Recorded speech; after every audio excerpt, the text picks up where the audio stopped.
Bellevue regular city council meeting for July 25th, 2022. City clerk, could you do the roll call, please? Thank you. Mayor Robinson? Here. Deputy Mayor Newhouse? Here. Councilmember Barksdale? Here. Councilmember Lee? Here. Councilmember Robertson? I'm here. Councilmember Stokes? Here. And Councilmember Zahn? Here. Thank you. Councilmember Stokes, could you please lead us in the flag salute? Sure. I pledge allegiance to the flag of the United States of America and to the republic for which it stands, one nation, under God, indivisible, with liberty and justice for all. Justice for all.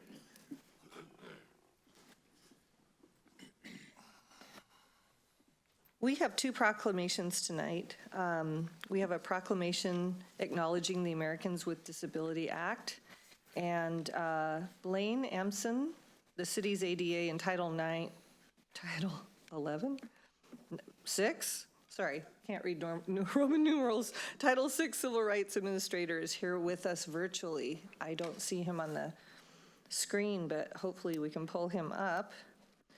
And Blaine and staff will be presenting the city's report on the ADA self-evaluation and transition plan in early September, and I'm looking forward to hearing that.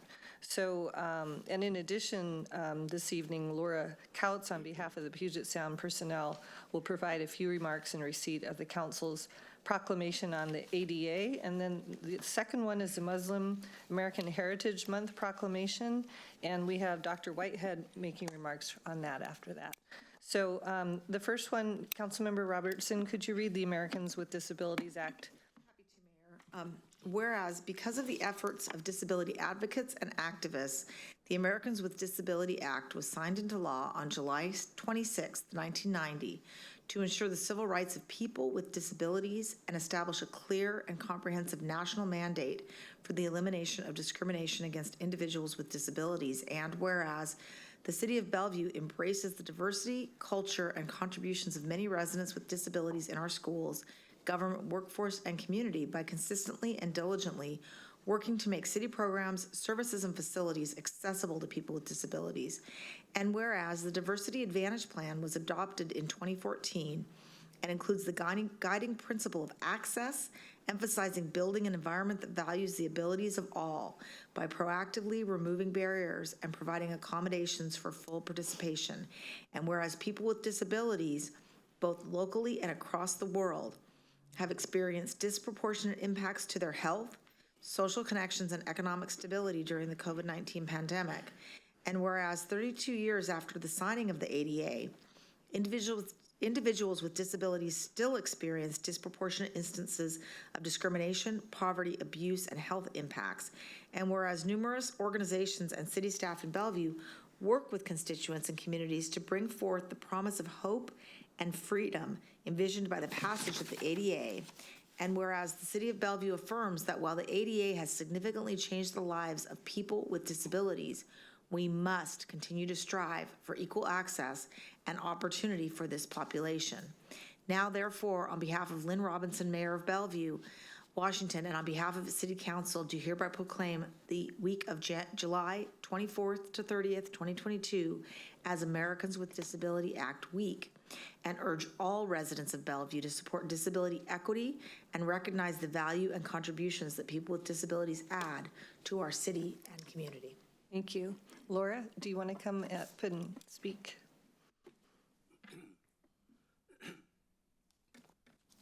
Good evening. I'm Laura Kautz with Puget Sound Personnel. We greatly appreciate the partnership that we have developed over the years with the City of Bellevue to place qualified candidates in positions that have been created specifically for adults with developmental disabilities. Our role as an employment vendor is to work closely with city managers and staff to develop positions and then provide the ongoing long-term support to continue their success. Currently, the City of Bellevue has 4 supported employees in departments such as Parks, HR, IT, and Transportation. Through this partnership, many lives have been positively impacted within the Bellevue community. We look forward to continuing this partnership into the future to enhance the lives of the ADA community and their families. I want to thank you all for inviting Puget Sound personnel to be a part of this celebration of the 32nd anniversary of the American with Disabilities Act. Thank you so much. Thank you, Laura, and thank Blaine also for all the work that he has done at the city. It's a noticeable changes that he has made. Very much appreciated. We're going to go ahead and do the second proclamation, then we'll come back and take pictures for both, okay? Wonderful. So the next proclamation is Muslim American Heritage Month, and we're going to have Councilmember Zahn read that. Mayor. Whereas Muslims represent a vibrant part of Bellevue's diverse community, with the Bellevue Masjid, also known as Islamic Center of East Side, serving more than 1,000 people. And whereas the Muslim American community, through the Bellevue Masjid and the Muslim Association of Puget Sound, provides support and assistance to local people in need through an array of charitable contributions. And whereas the Muslim American community in Bellevue advances our society in the fields of medicine, technology, hospitality, government, and transportation. And whereas Muslim Americans in Bellevue include immigrants and refugees from Afghanistan, Somalia, Senegal, Syria, Ethiopia, Eritrea, Iraq, Iran, Vietnam, Egypt, Pakistan, Palestine, India, and Gambia. And whereas Muslim Americans are affected by police brutality, racial inequity, housing unaffordability, financial exclusion, lack of access to adequate health care, and Islamophobic policies. And whereas despite many hardships, Bellevue's Muslim community has remained resilient and grounded in family values, a strong work ethic, and a dedication to education and diversity in culture and creed. Now, therefore, I, on behalf of Lynn Robinson, Mayor of Bellevue, Washington, on behalf of the City Council, do hereby proclaim July 2022 as Muslim American Heritage Month in Bellevue, recognizing and celebrating the many contributions of the Muslim American community in our city. Thank you. Thank you. Dr. Whitehead.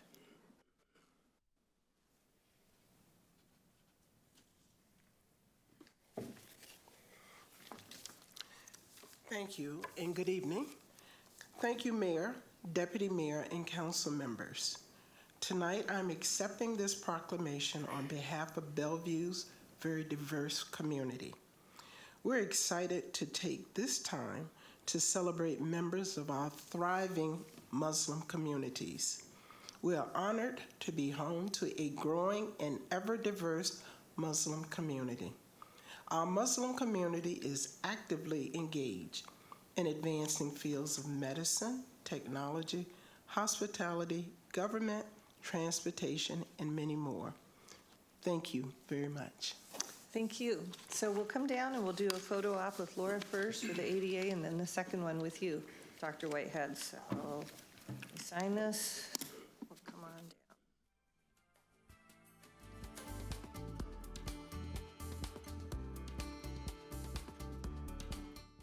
We have an amended consent calendar tonight. Staff has asked that we remove item 8C. So is there a motion, Deputy Mayor, to approve the amended agenda? I move to approve the agenda, amended to remove item 8C from consent. Second. All those in favor say aye. Aye. Any opposed? Okay. Next we have, excuse me. Next we have oral communications. City Clerk, do we have anybody signed up? Yes, thank you, Mayor. This evening, there are 10 pre-registered speakers for oral communications. I will remind the public for your information, oral communications is for a period of no more than 30 minutes maximum. And speakers will be allowed up to 3 minutes to speak, and only 3 speakers will be allowed to speak to either one side of a particular topic, either in support or concern or opposition. And with that, I'll call our first speaker this evening, who is Lawrence Graham. And Mr. Graham is in person. Thank you. I have to talk really fast because 3 minutes isn't a lot of time. Okay, good evening. First, I just wanted to mention a few points from a recent article in the New York Times related to the tree issue.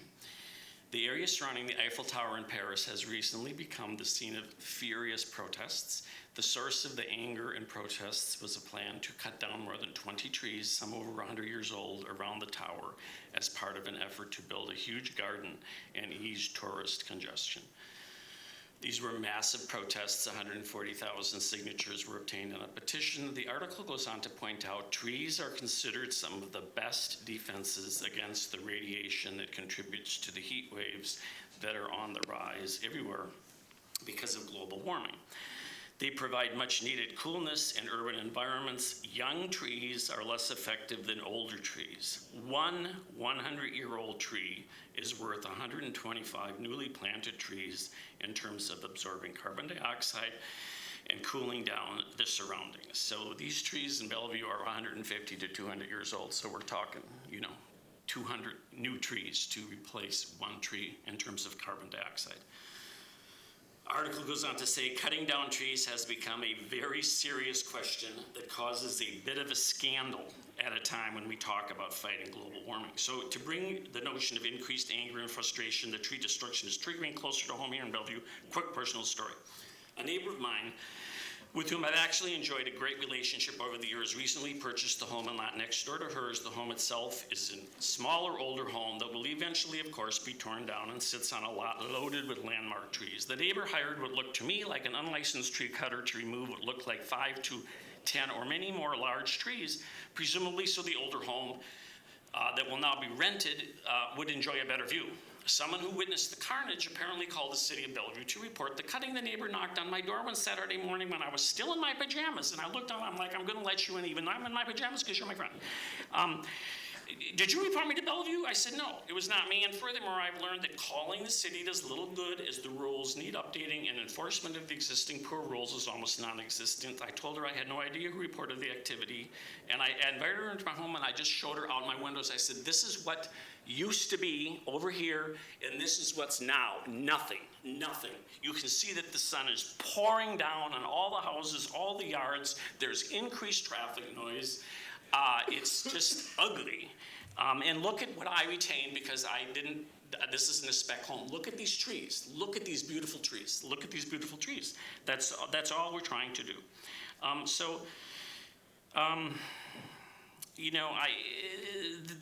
The point is that this sad interaction with my neighbor demonstrates the need to update the tree code.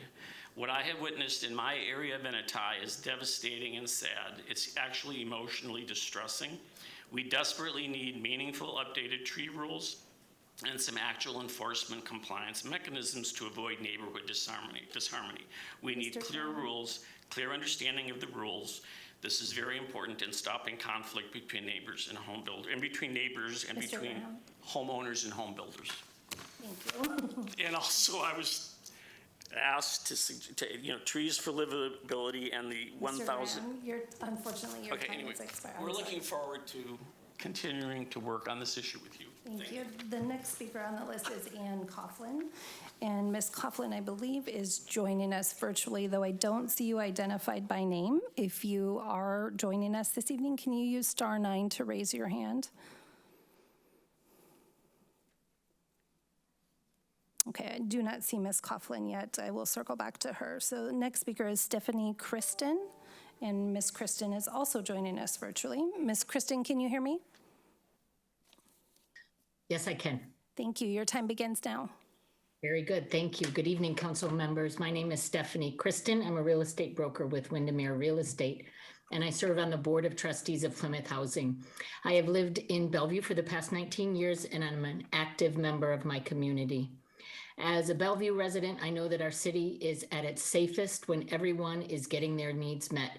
I also see too many of our neighbors being failed by a system that lacks adequate access to shelter and housing. I want to be part of the solution and believe that Bellevue can be a regional leader in addressing our housing crisis. I urge you to support measures that reduce barriers to emergency and supportive housing.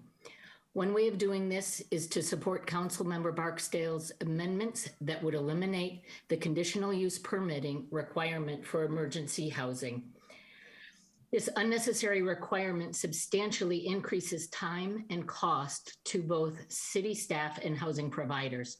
At best, this requirement leads to long delays for our neighbors trying to access these life-affirming and stabilizing services. At worst, the requirement can outright deny new services from even being created.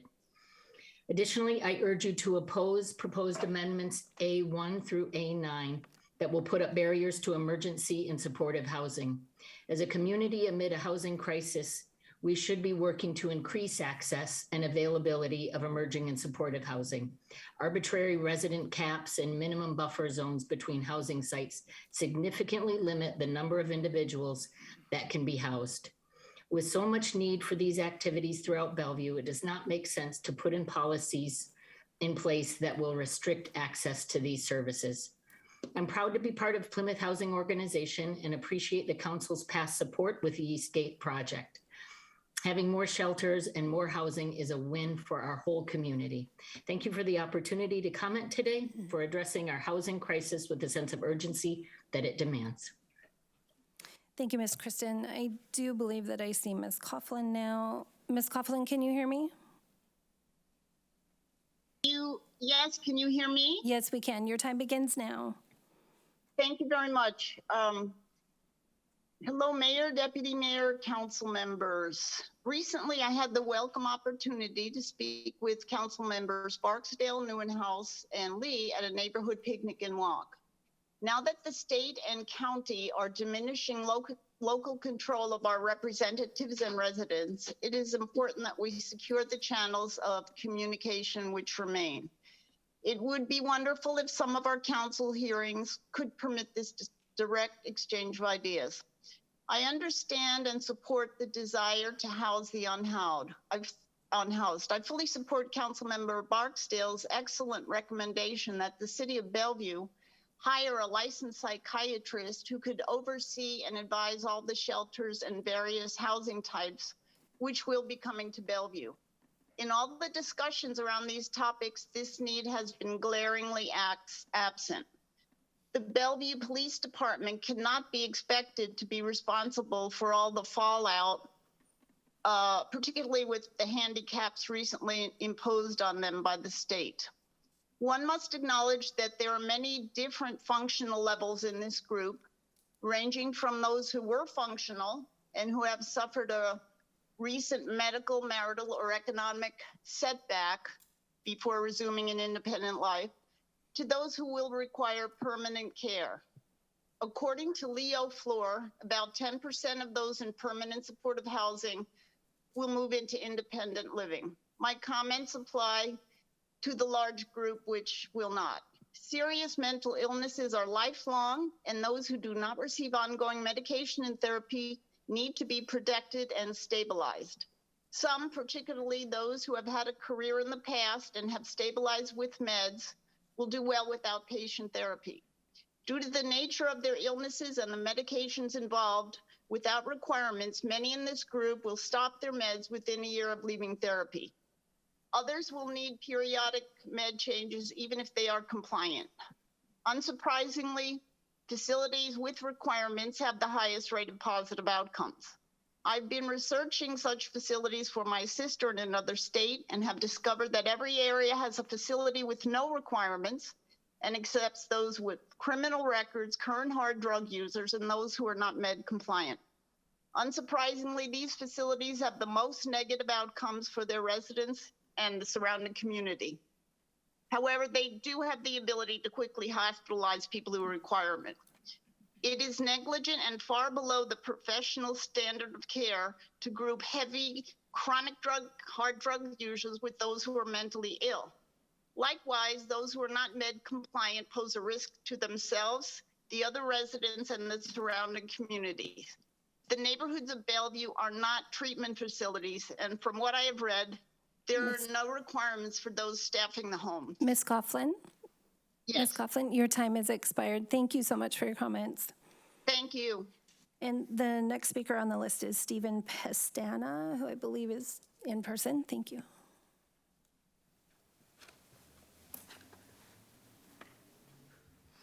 Hi.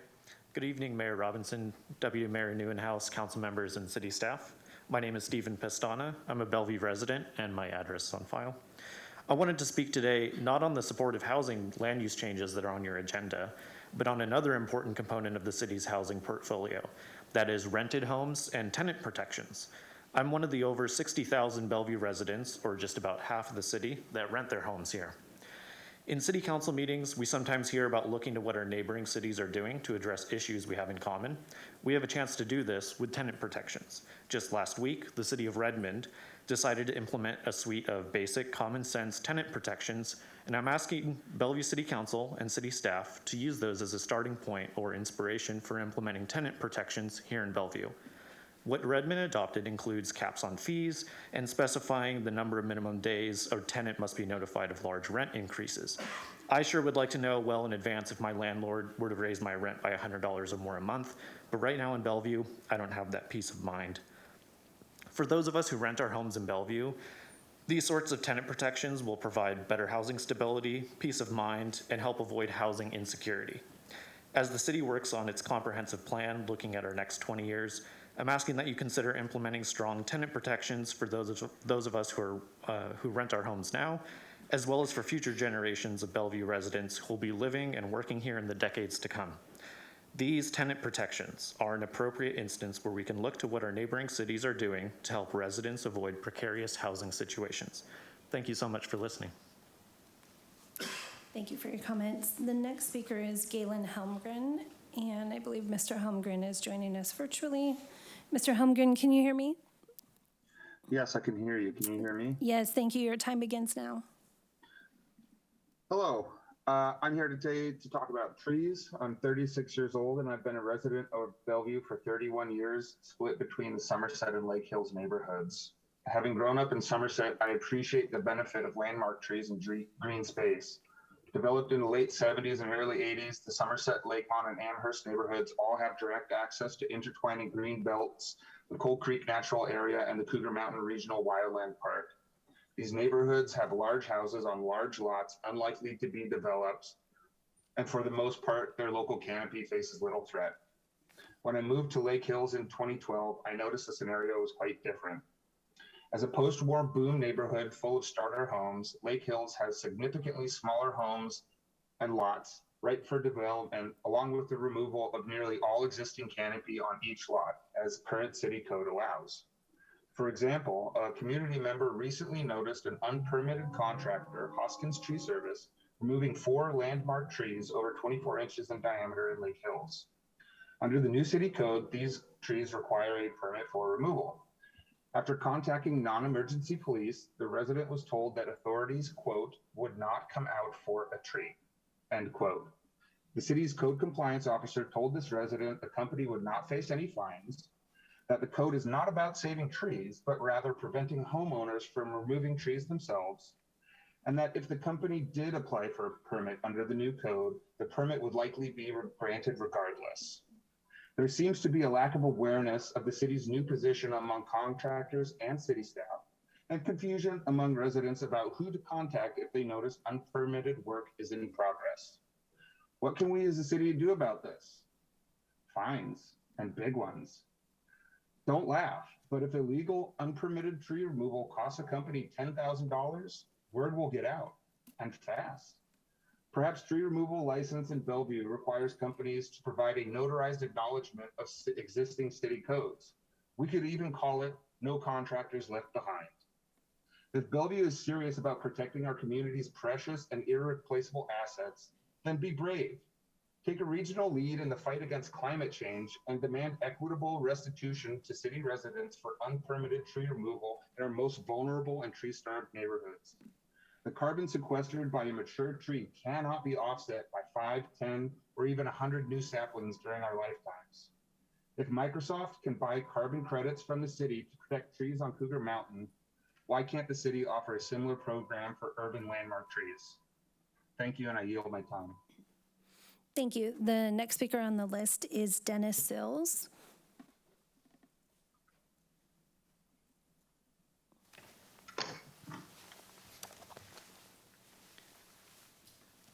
Thank you, Mayor, Deputy Mayor, and council members for time today. My name is Dennis Sills. I work for Plymouth Housing. We are the newest permanent supportive housing provider in Bellevue, and we're very excited about the Eastgate campus. I'm here in support of Ordinance 6672, which is the Land Use Code Amendment. The Land Use Code Amendment came about as part of HB 1220, which the state legislature passed to enhance supportive housing throughout the state. And so we're very thrilled that many communities are taking this and implementing it as part of their land use code. Plymouth Housing is thrilled to provide permanent supportive housing to over 1,100 individuals throughout the Puget Sound region. And the Eastgate project will allow us to provide housing for more than 90 individuals. We serve chronically homeless individual adults. In support of the LUCA, we also are members of the Eastside Affordable Housing Coalition and also the Housing Development Consortium, which is built up of many different housing developers. And we are all in support of this LUCA. However, there are a number of amendments that are being considered today that are very important to discuss.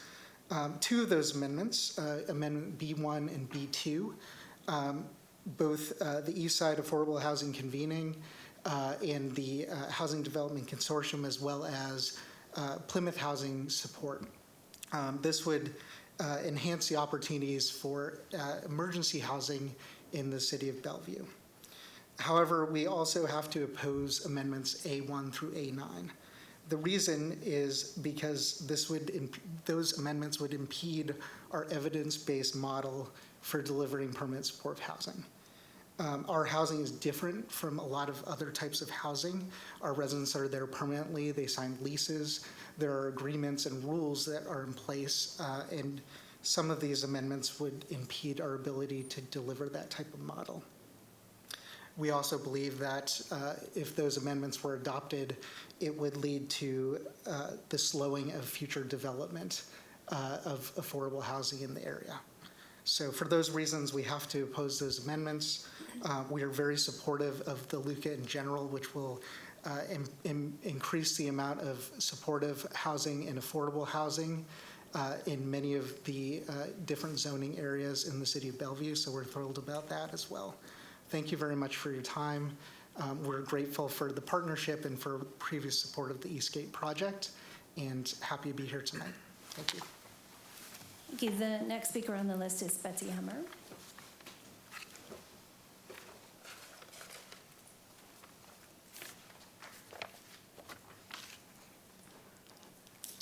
Good evening, Mayor Robinson, Deputy Mayor Neuenhouse. I'm Betsy Hummer, 14541 Southeast 26th Street. I want to thank you, first of all, for all your service to the people of Bellevue. And I urge you to adopt the amendments A1 through A9 to help protect the people working to emerge from homelessness, and urge the City Council to be accountable to those people for their progress through a trying time. Those emerging from homelessness deserve the same assured care they receive in Bellevue shelters. We set that up with Land Use Code 20.20.455, and most of you were there, with the community, the providers, and the participants. It doesn't need any changes. In fact, it needs stuff added to it. That's what I believe. The people emerging from homelessness who would go into the permanent supportive housing in residential neighborhoods, which includes apartment houses, do not deserve to be clustered together, packed like sardines into single-family homes or apartments, or have no accountability from the government that professes to help them. Similar to the vulnerable population served by adult family homes, homeless people need help that is defined not by landlords or funders, but by their elected officials. I urge you all unanimously to show your support for the homeless, as well as the communities in which they live.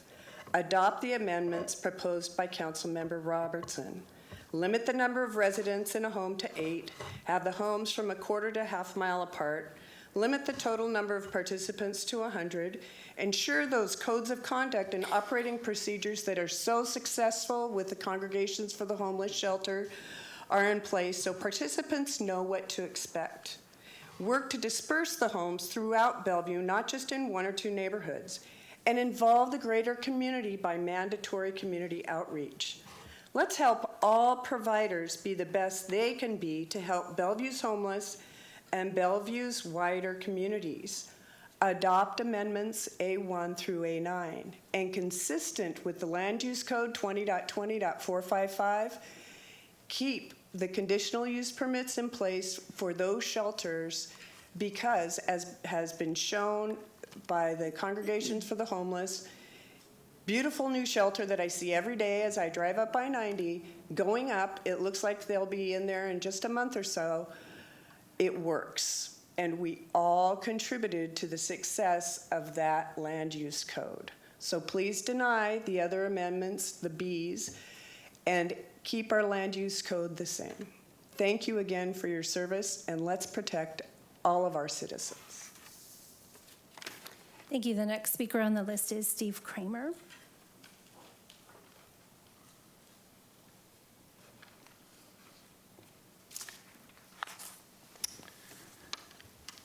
Good evening, council members. Nice to see you. I'm Steve Kramer with KG Investment Properties. We are landowners and developers throughout town, but particularly over in the Wilberton community. I wanted to speak to you a little bit tonight. We're very pleased that the Wilberton rezone is underway. We look forward to working with the city staff on their outreach efforts. In reviewing the staff's presentation for this evening, we wanted to add our support to increasing density beyond the 12.6 million square foot baseline in the 2018 CAC report to assist in providing additional housing development opportunities. KG is currently working on several exciting housing opportunities in Wilberton, and we look forward to working with staff to increase density on these sites if possible. We support increased density throughout Wilberton, however, not through the use of code mandates, but rather through market forces, especially in the Wilberton core, as it represents a really unique opportunity for the CBD to expand over the next century. As we all know, it's landlocked on three sides. And again, look forward to working with the staff on this, and do appreciate your time. Thank you. Thank you. The next speaker is Alex Zimmerman. Thank you.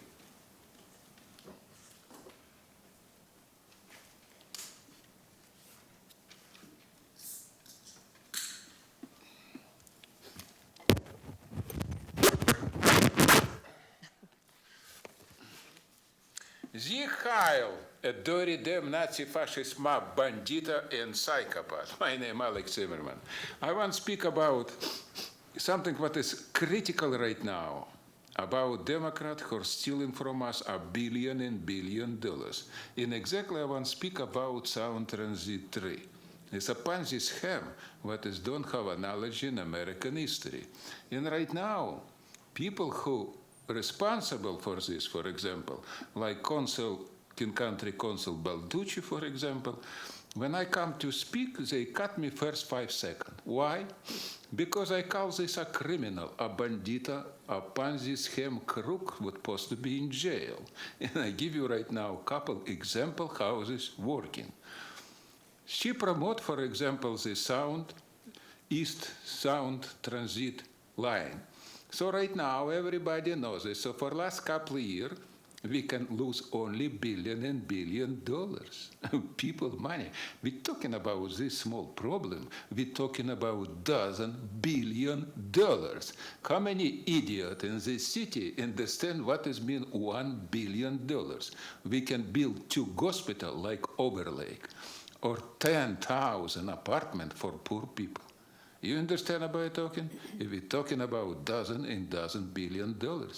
So why Consul Balducci cut me for first 5 seconds? Because I call so they a bandita, a criminal, they place in jail. In all civilized country, $100 billion Ponzi scheme Sound Transit 3 is supposed to be in jail for lifetime. Why nobody touch them? And why I, only one man who comes this for many years and talks this a Ponzi scheme and this a crime? Yeah, so they cut me. She cut, another chair cut, and another black guy cut me. First 5 seconds, they not give me ever open a mouth. So question right now very simple. Why they acting like a crazy Nazi Gestapo garbage rats, you know what it means, and nobody stopping them? Why? Why 100,000 people vote for Democrat who for last 10 years make us life miserable in every territory, in every point, and spend $1 billion and $1 billion as idiot money, you know what it means, what is make us life miserable. 50% American right now poor, 80% American have trouble right now. If we need to spend $1 billion and $1 billion for buying this ham, what does this happen? So I right now speak to everybody. Stop and counsel King Country Council Balducci because she's a pure criminal right now. Stand up, America. Thank you very much. The next speaker on the list is Heidi Dean.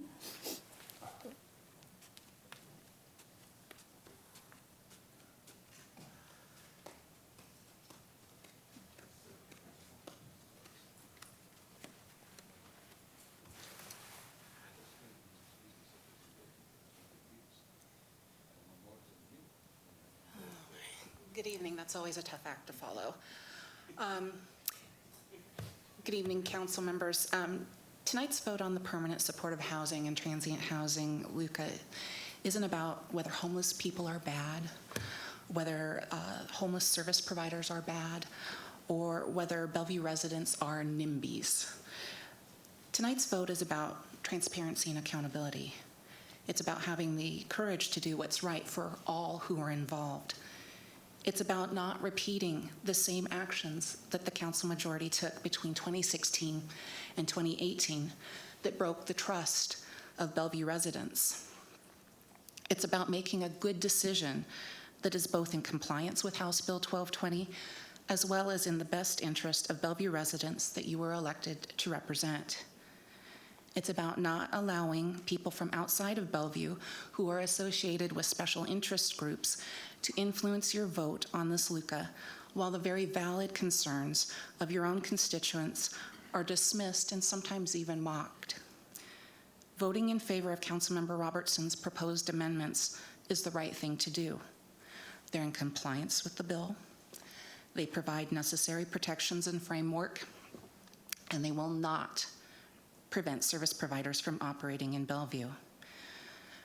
I represent a large number of Bellevue citizens who are not here tonight. They don't come down to City Hall, but they are watching, which you can't see because Zoom meetings.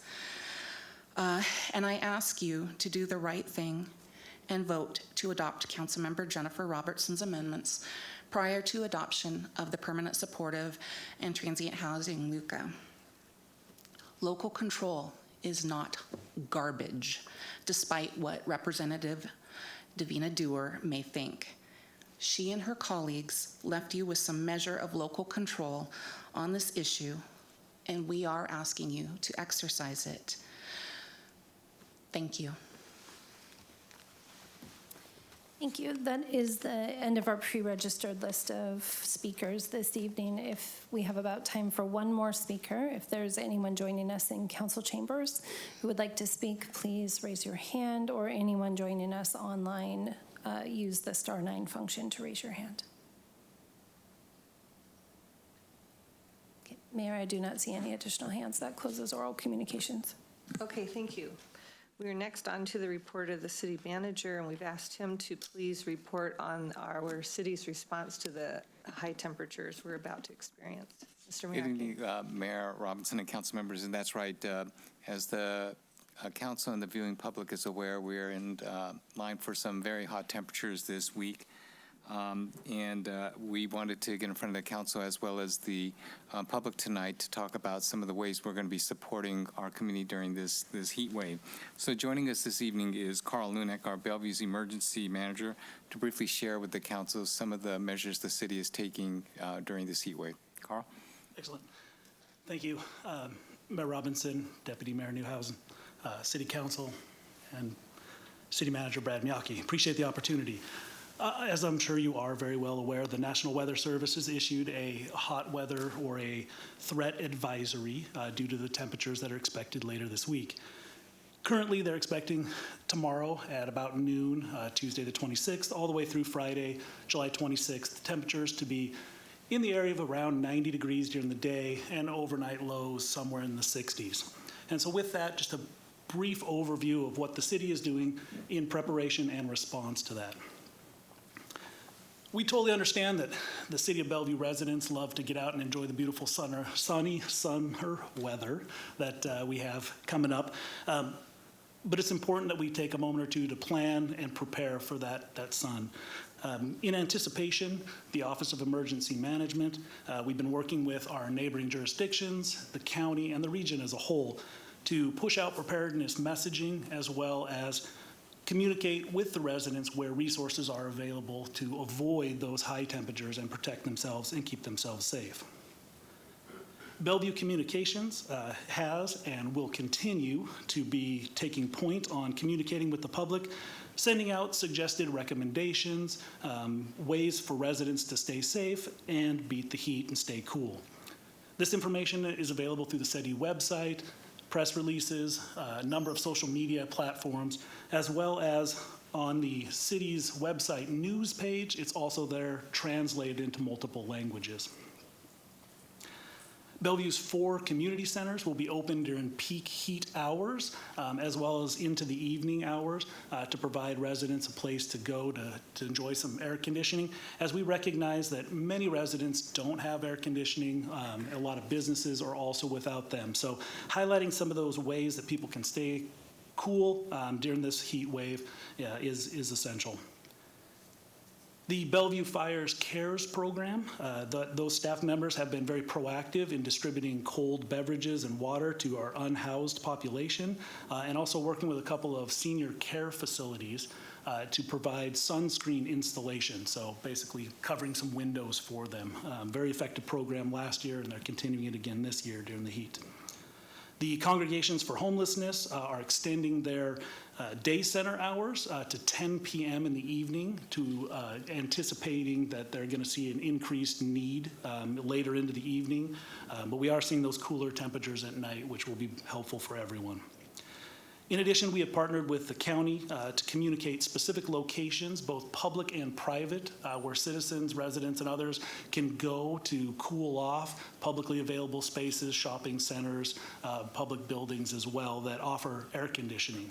That information can be found in King County Office of Emergency Management or at kcemergency.com. And we're providing updated information at that one local site, which is shared across the region. The Office of Emergency Management will continue to monitor the forecast, obviously. Fortunately, this year, we don't have smoke to mess with at the same time, so we'll continue to monitor things and make additional recommendations and actions if needed in the future. And then finally, wouldn't be doing my job if I didn't remind everybody that during the heat wave, if you or anyone you know is suffering from heat-related illness, that is a serious life-threatening condition, make sure to call local 911. Thank you. Thank you very much. And as we always remind our neighbors to check on a handful of other neighbors around you to make sure that everybody's doing okay. Mr. Miyake, anything else? No, that completes my report for this evening, Mayor. Thank you. Is there a motion to approve the consent calendar? I move to approve the consent calendar. Second? All those in favor say aye. Aye. Any opposed? So we have a public hearing tonight. It's pretty straightforward. Mr. Miyake, could you introduce that? Sure. Thank you, Mayor and council members. By way of background, this public hearing pertains to 3 utility easements to be released as part of a development project. These were declared surplus on the consent calendar at the May 23rd council meeting. Tonight, following the public hearing, the council will be asked to take action on the proposed resolution to release the surplus easements. Joining this evening for a brief staff report are Laura Matlick, Rural Property Manager, and Eric McDaniel, Assistant Director of Finance and Asset Management. Laura? Thank you, Mr. Miyake, and good evening, Mayor and City Council members. Our staff report tonight is on a request to release a sewer easement and 2 water easements located at 10112 Northeast 10th Street and 1111 102nd Avenue Northeast. Tonight's public hearing is an opportunity for the public to comment on these releases.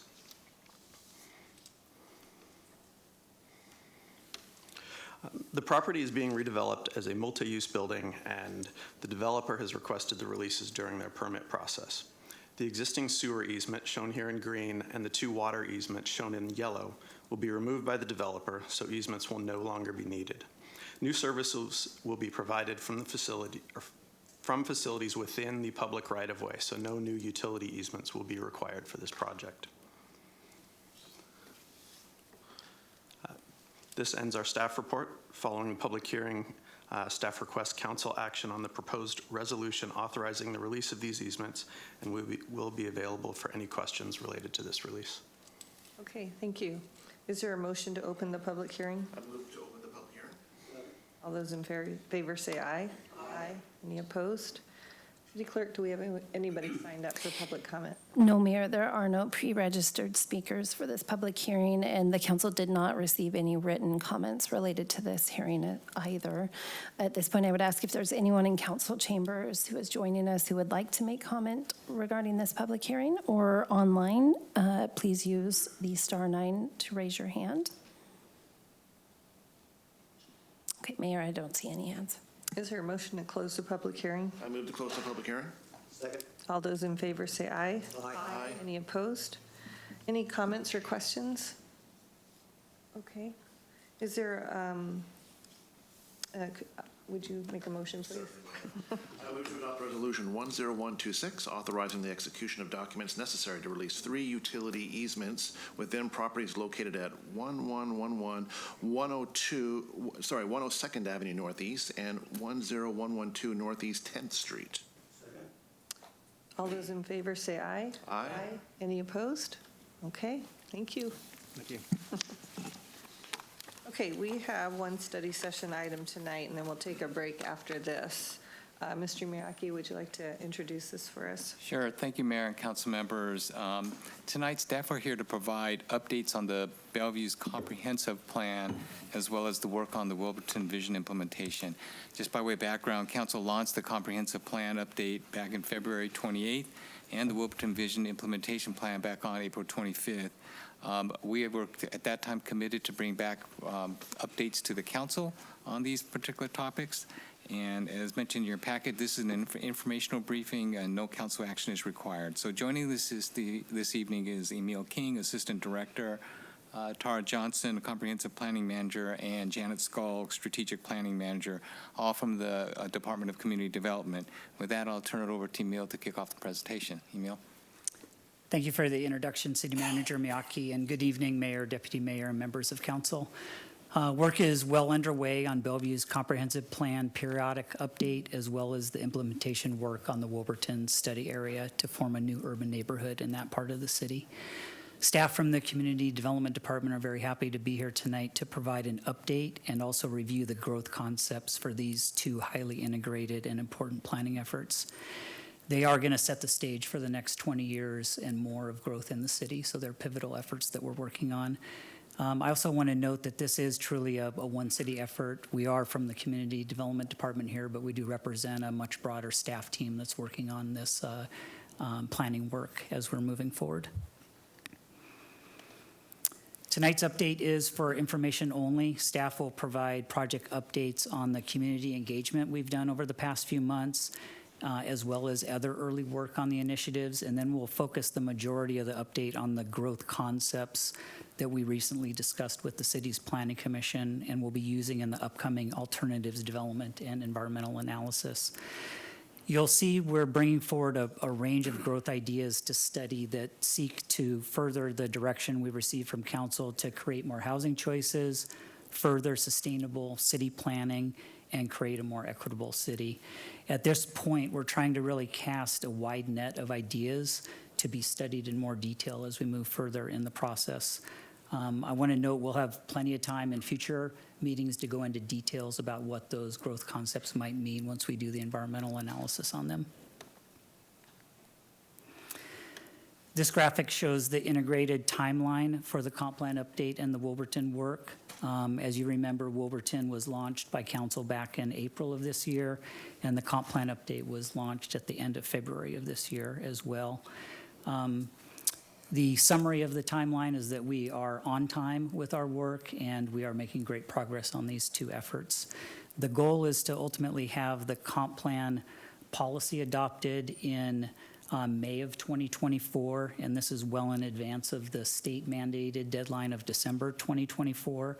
And we also committed to bring the Wilberton comp plan policies to council as soon as possible. Our target is Q4 of 2023, so that's well in advance of the comp plan adoption of the policies. You also see on the bottom part of this calendar the environmental impact statement, or EIS for short. That's going to be the lion's share of the technical work that we'll be doing in the summer and fall of this year. And we hope to have the draft EIS in Q1 of 2023, and then what's called the final EIS in Q3 of 2023. So these are real important documents for analyzing these growth concepts.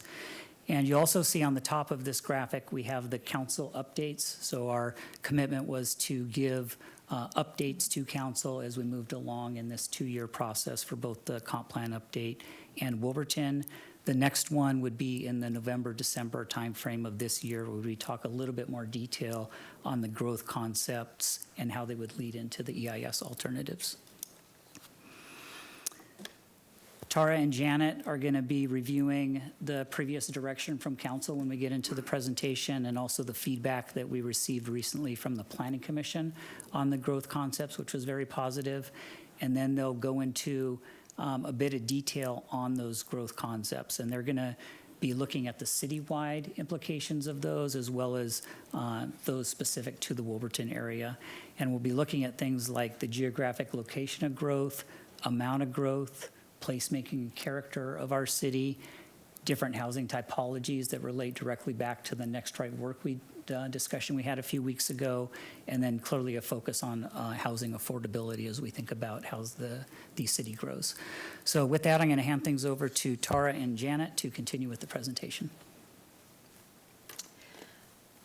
Good evening, Mayor Robinson, Deputy Mayor, New and House Council members. Thank you, Emil, for that introduction. So as Emil said, we're going to start off with just a brief recap on council direction on both the comprehensive plan periodic update and the Wilberton vision implementation. As you may remember, both of these initiatives were recently launched. The comp plan periodic update was launched by council in February, and Wilberton was launched in April. As Emil talked about for the overall schedule, we are incorporating a combined EIS for both initiatives. We thought this was a really good approach in terms of efficiency. Both projects are considering changes in land use categories, which will influence capacity for both residential and commercial development. So using a combined EIS to evaluate both of these approaches is really an efficient way to move forward. Upon launching the periodic update, council provided direction and guidance on emphasis areas that would be part of the update. These include, of course, housing affordability across a variety of income levels, a focus and emphasis on sustainability and climate resilience, placing an equity lens along outreach, our entire process, as well as policies.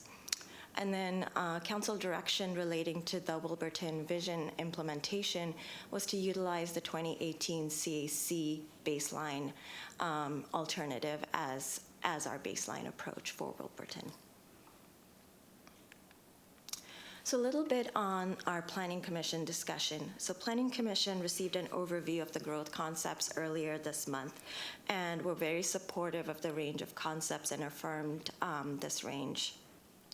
They were also supportive of analyzing and gave us very positive feedback about the analysis of additional housing capacity that would be analyzed, that we're proposing to analyze as part of the EIS.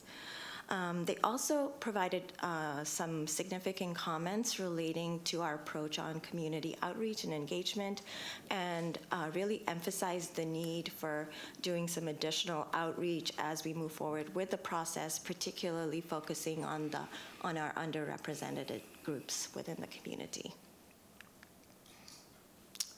A little bit of an overview on what we've achieved so far with community engagement. So at this point, we've completed phase 1 of the update, which includes a number of various engagement opportunities. It included a citywide survey, as well as a number of presentations, discussions with the community. Something we'd like to highlight is we've really spent a great deal of time so far with youth engagement. We talked with Big Picture and Newport High School classes. We had the Little Masters Chinese youth group participate, and they really assisted us with having additional surveys completed. So really exciting to see the youth really energized and engaged with this effort. The survey respondents provided feedback on a number of various issues and areas of emphasis. Something the community really connected with was Bellevue's commitment to parks and open space, quality of life within the city, sense of community, and then safety and cleanliness. Concerns that were raised through the survey relate to the need for more affordable housing, a greater emphasis on equity, solutions around homelessness, addressing issues of safety, and then increased traffic. This graphic shows a representation of the responses we received on the survey. So as you can see, the majority of respondents, 73%, were homeowners. All areas of the city, so all neighborhoods from the city were represented within the survey. The majority of respondents fell under white or Asian ethnic groups. So we're definitely going to be trying to really reach some of those other groups as we move forward through our various engagement approaches through the remainder of the phases within the update. So now we're going to transition to the focus of our discussion tonight, which really revolves around our growth concepts. These really set the stage for developing growth alternatives, which we'll be analyzing in the EIS, following the analysis will be selection of a preferred alternative. The intent is, of course, we'll have lots of engagement opportunities. We'll be involving the council, the planning commission, as well as the larger community as we move forward throughout the process. Emil touched on the 5 concept areas that we're really going to be talking about in detail this evening. The first area, geographic amount of growth, or geographic location of growth, really evaluates and looks at where growth should be located within the city as we evaluate these various alternatives. The second concept looks at the amount of growth, and this takes into account our established growth targets that Council adopted recently. And then it also looks at how much new capacity for jobs and housing should be added to our existing capacity. The next concept, placemaking and character, really looks at what kind of experience is desired in each area of the city as we plan for this additional growth. The next concept area, which of course aligns very closely with Council's direction on next right work, relates to housing typologies and what kinds of housing should be added to various areas of the city. And then the last area focuses on affordable housing and the approaches that the city should be taking to establish and develop more affordable housing to meet the community's needs. And again, where should this affordable housing occur within the city? So that's an overview of our approaches with the growth concepts.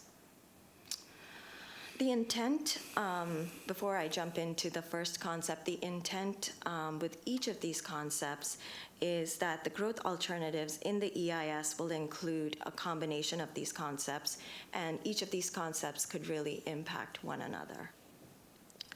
So the first concept, geographic location of growth, we're looking at where growth occurs within the city, particularly housing growth. They could range from focusing new growth in what we're calling our growth corridors, so downtown, East Main, Wilberton, and Bellevue, to our countywide centers, and that includes all the growth corridors, our mixed-use centers, and then in addition, Factoria and Crossroads. It could also include neighborhood centers, which are much smaller scale, both existing and potential new centers. It also ranges to focusing density along arterials, as well as potentially increasing density all around the city. So that's another option. Then the next concept area, which is the amount of growth that we would be looking at and analyzing as part of the EIS, really starts off with looking at our established growth targets. So this graphic shows our current number of housing units in the city, which is just under 66,000. And as you may recall, our established growth target through the CPP process was 35,000 additional housing units. We currently have capacity for 27,000 housing units, which means that we have to create capacity for an additional 8,000 housing units. Given just the job growth that we've seen, regional requirements relating to affordable housing, and a number of other factors, as part of the EIS process, we are proposing to analyze a range of options for additional housing capacity that go right from 35,000 right up to potentially 70,000 additional housing units. When it comes to jobs, we currently have 155,000 jobs within the city.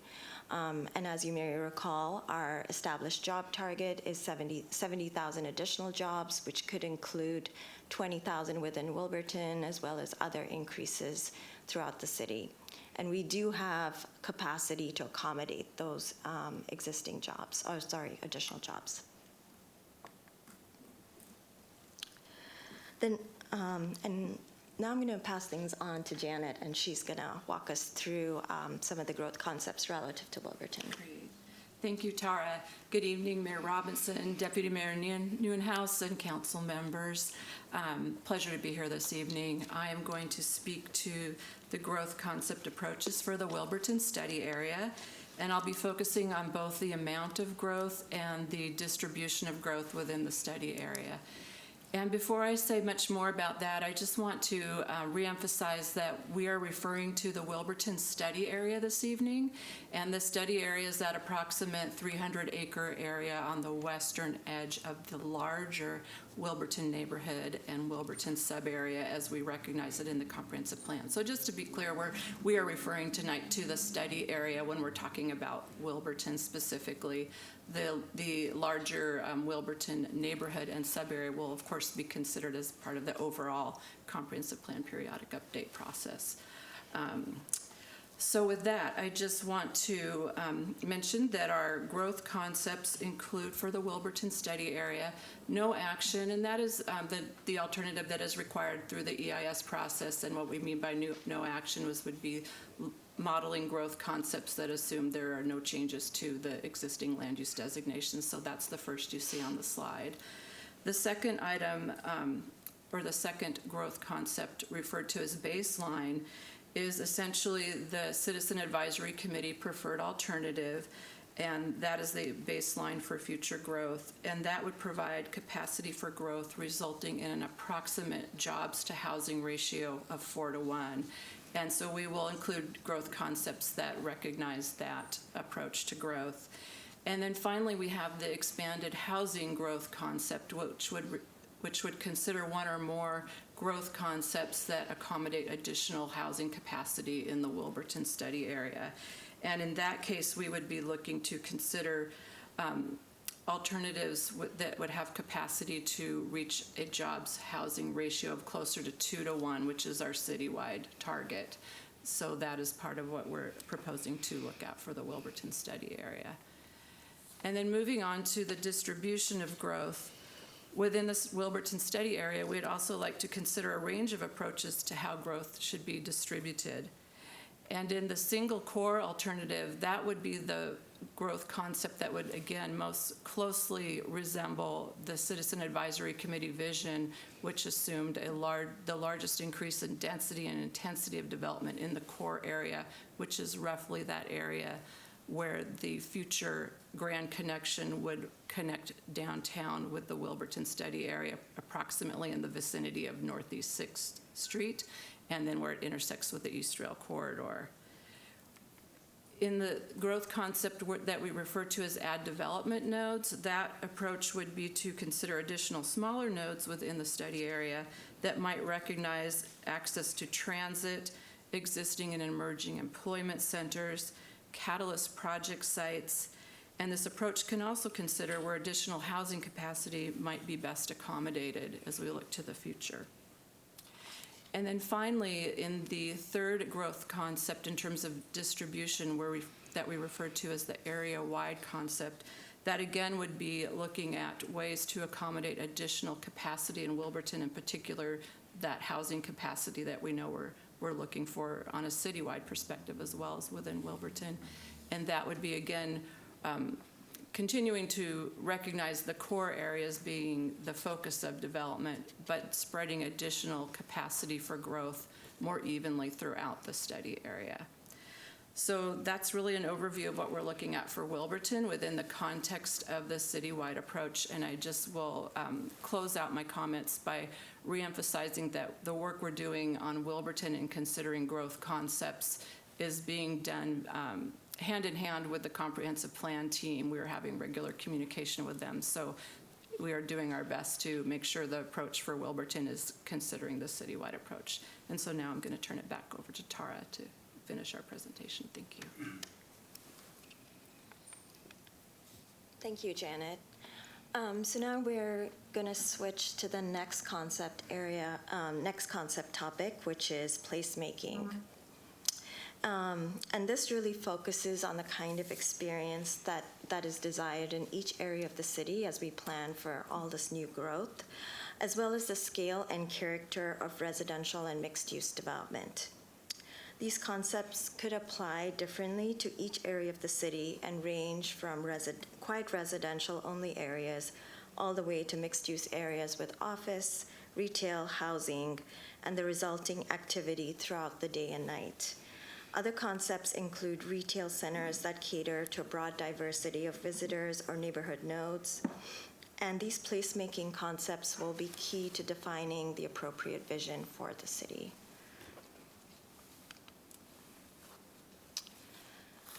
The next topic or concept idea looks at the kind of housing that we should be adding to various areas of the city and really reaffirms the direction that Council provided a few weeks ago relating to the next right work.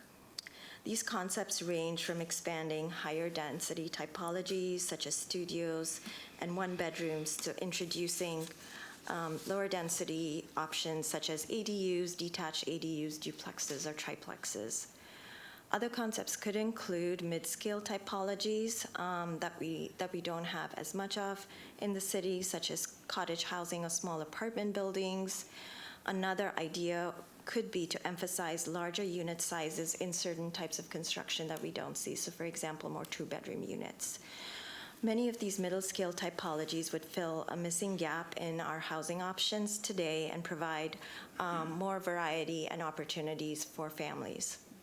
We currently see primarily one-bedrooms and studios on one end of the spectrum in our higher density development, and then on the other end of the spectrum, we see a lot more single-family, larger single-family, four-bedroom type developments.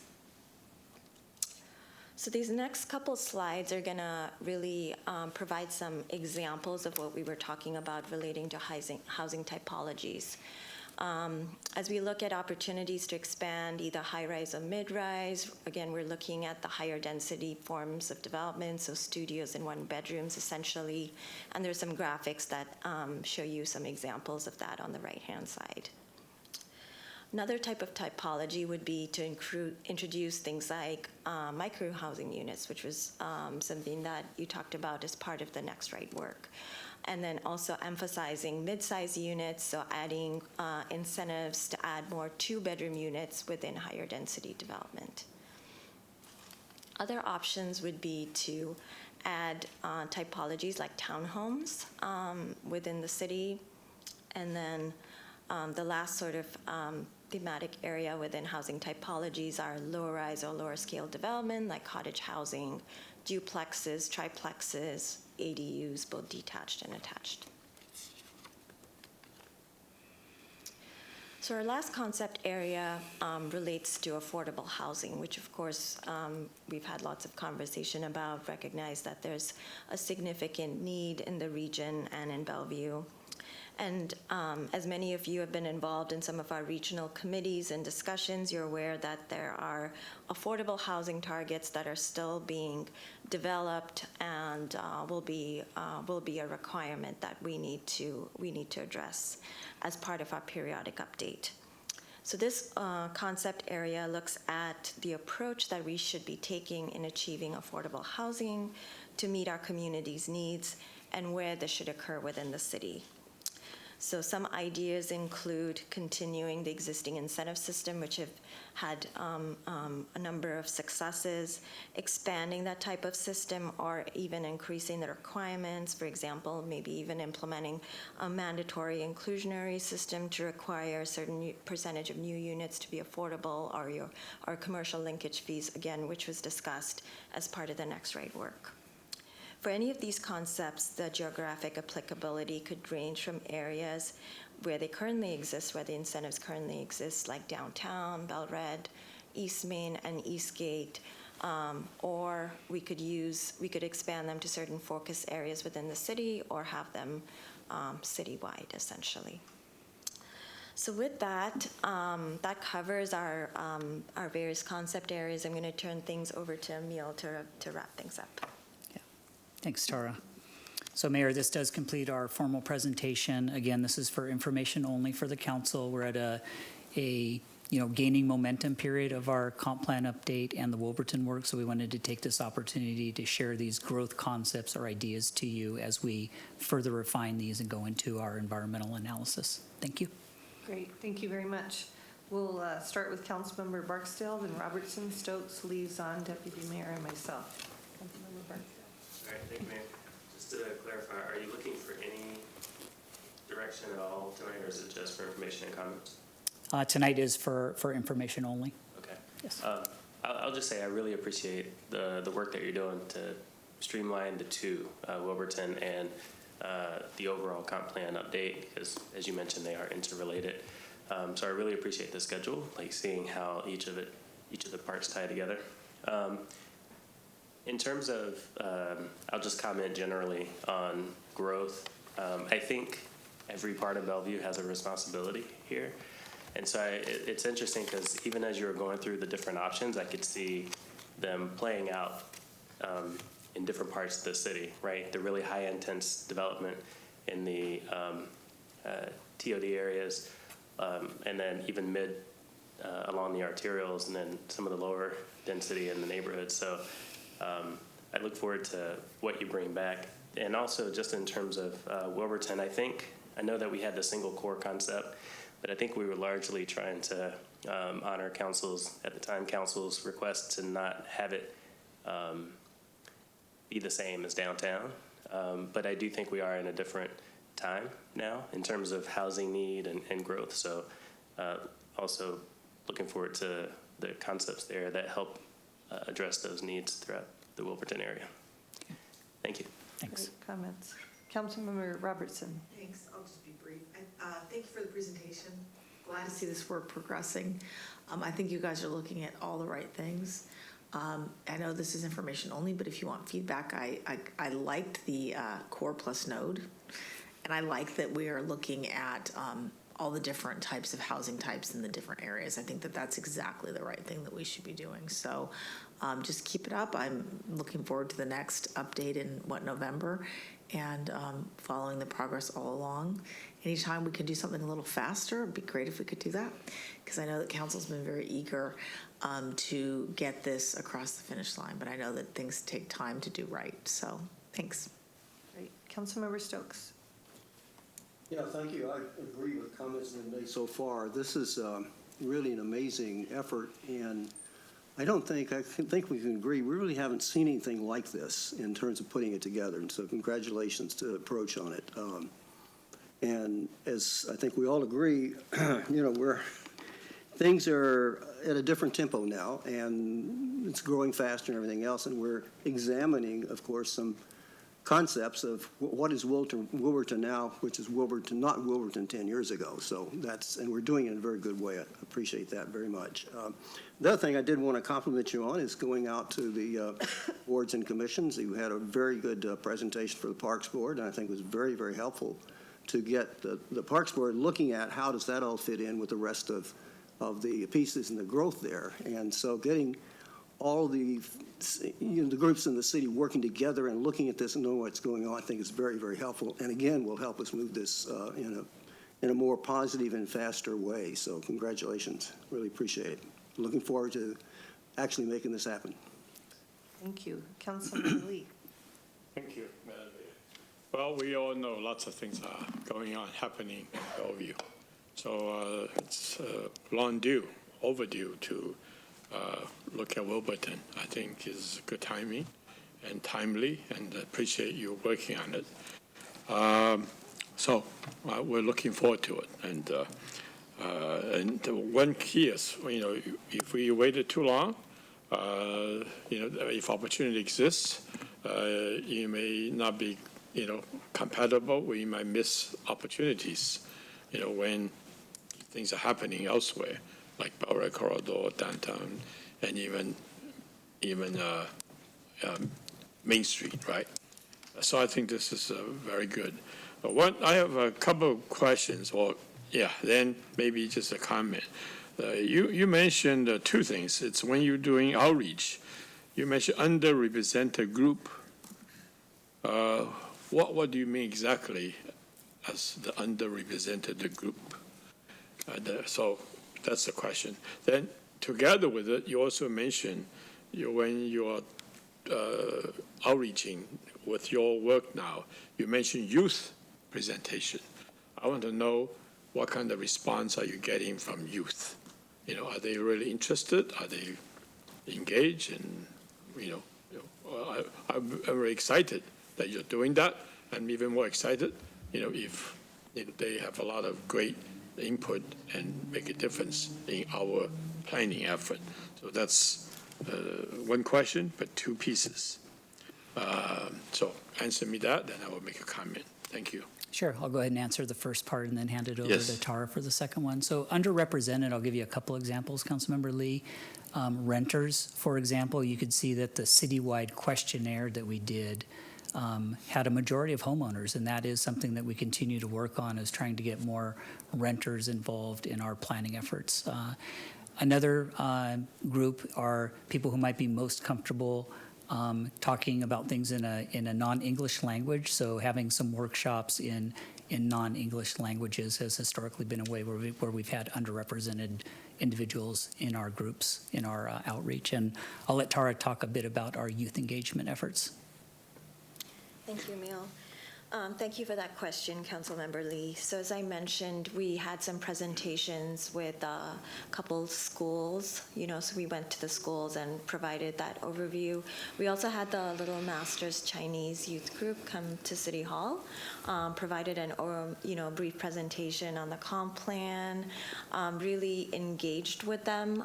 We had several staff that provided just kind of our perspectives on what we do in city government, relating from communications to planning and outreach, and so they really used it as an opportunity to learn more about what city government does. They spread the word to their peers, and we got, I think, about 130 to 140 additional surveys completed. We've started working through the next phase of community engagement and outreach, what we're calling our strategy team. And we had our first kind of community outreach event. We had several members of several youth attend that from a high school. And so I'd say they are definitely very engaged and very interested. And so that was like a 2.5-hour event. They attended that. We're trying to get more youth representation on our strategy team. So we'll continue to keep building those relationships as we move through the process. And, it's an iterative process. It's not something we're going to just stop building those relationships. So as time goes on, and we intend to use these relationships that we've created for other efforts and other initiatives post the comp plan update as well. Great, thank you. I'm really glad you used the word alliterative. That means you take time. When you build relationship, it also take time. So I'm glad you have begun, but we'll see and we'll have to continue. So thanks. And the comment I make is that some of us went to the neighborhood walk, and with the city manager organized, very well worthwhile. And we happened, that I was at the Wilberton, neighborhood walk. And one comment I heard is it's neighborhood outreach. They all know Wilberton is being looked at, we're going to develop. Except the comment I heard is, where's Wilberton? Where's organ development happening? Is there going to be a neighborhood where we are at? We're near the park, beautiful trees and residential areas, or is it going to be all the things that you're talking about? So I think there needs to be probably some kind of communication. I think they were asking just how do you better define, what are all the things you're talking about? So by looking at your presentation, if you don't really know the boundary, or even if you do, you will have questions of, are we affected? What really is the area that's going to be affected, and how it's going to be affected? So I think that's a very key thing to remember. I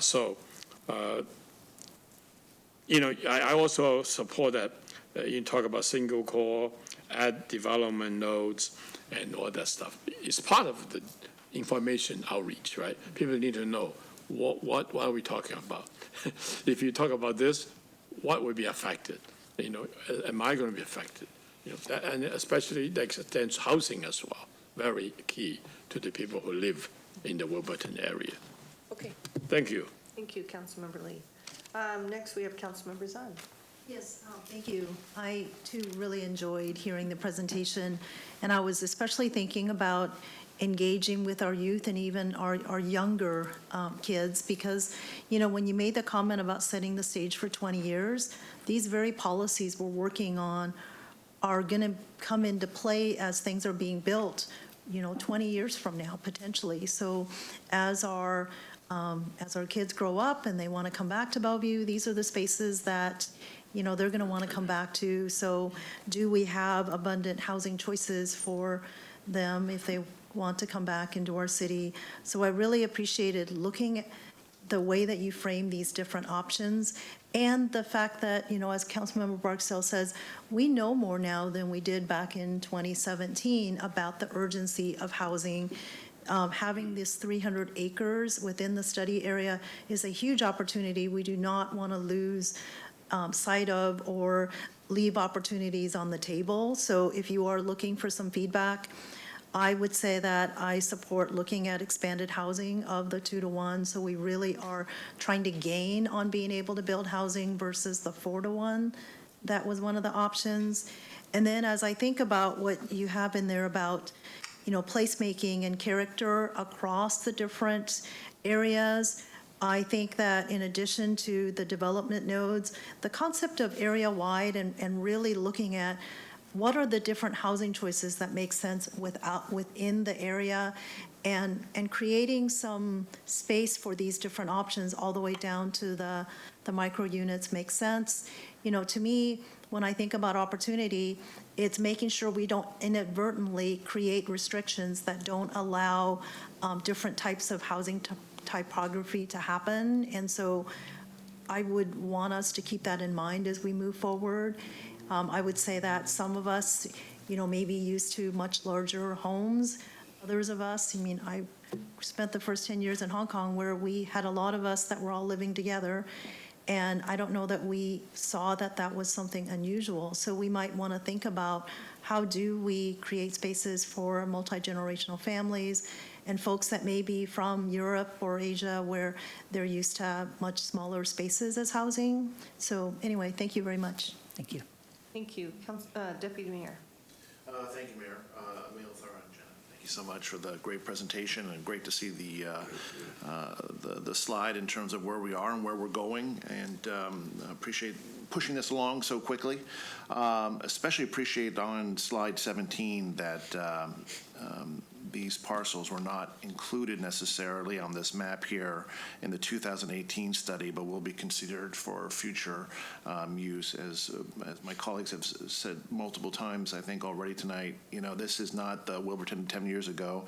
I would hate in a couple of years' time we're going, if only we had more density, if only we had more affordable housing in the study area. And I keep referring it to the study area because Councilmember Lee is correct. When we went on that neighborhood walk, there was a clear request to have a different name or clearly a different way to delineate kind of the residential single-family neighborhood versus what we're talking about here, which is this study area, which is really meant for this high density, which I think should mimic more of downtown than it should a Wilberton neighborhood. So I think there is some confusion there, and I think we could certainly hopefully clarify that, and I'm sure we can come up with a name that would aptly describe it, and that the Wilberton residents would appreciate that. But great job. Look forward to hearing more about this in the future, and keep pushing hard. Thank you. Thanks. Thank you. I love that you're leading with equity and sustainability. I like the values that you're planning from. And I'm just going to say a few things that stood out to me. First of all, slide 17, what Deputy Mayor mentioned, I believe that's Evergreen Court and Glendale apartment properties. Mm-hmm. I hope they don't get mired down in a wedding cake so that they can't go high, because there's no reason why those properties shouldn't be able to go high.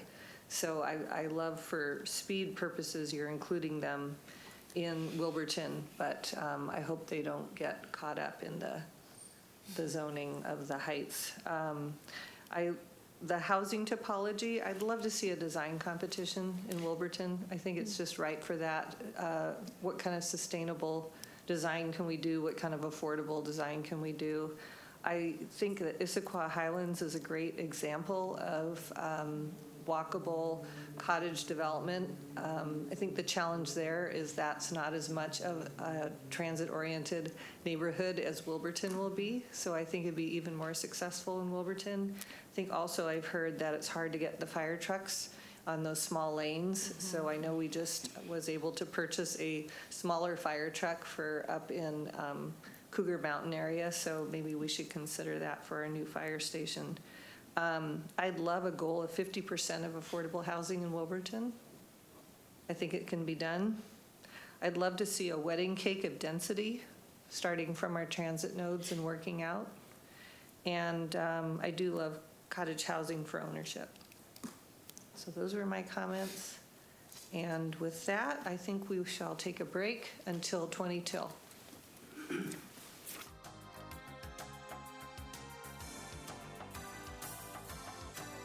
Ordinance 6671.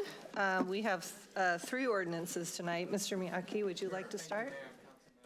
Can I have quiet in the gallery, please? Thank you. Go ahead.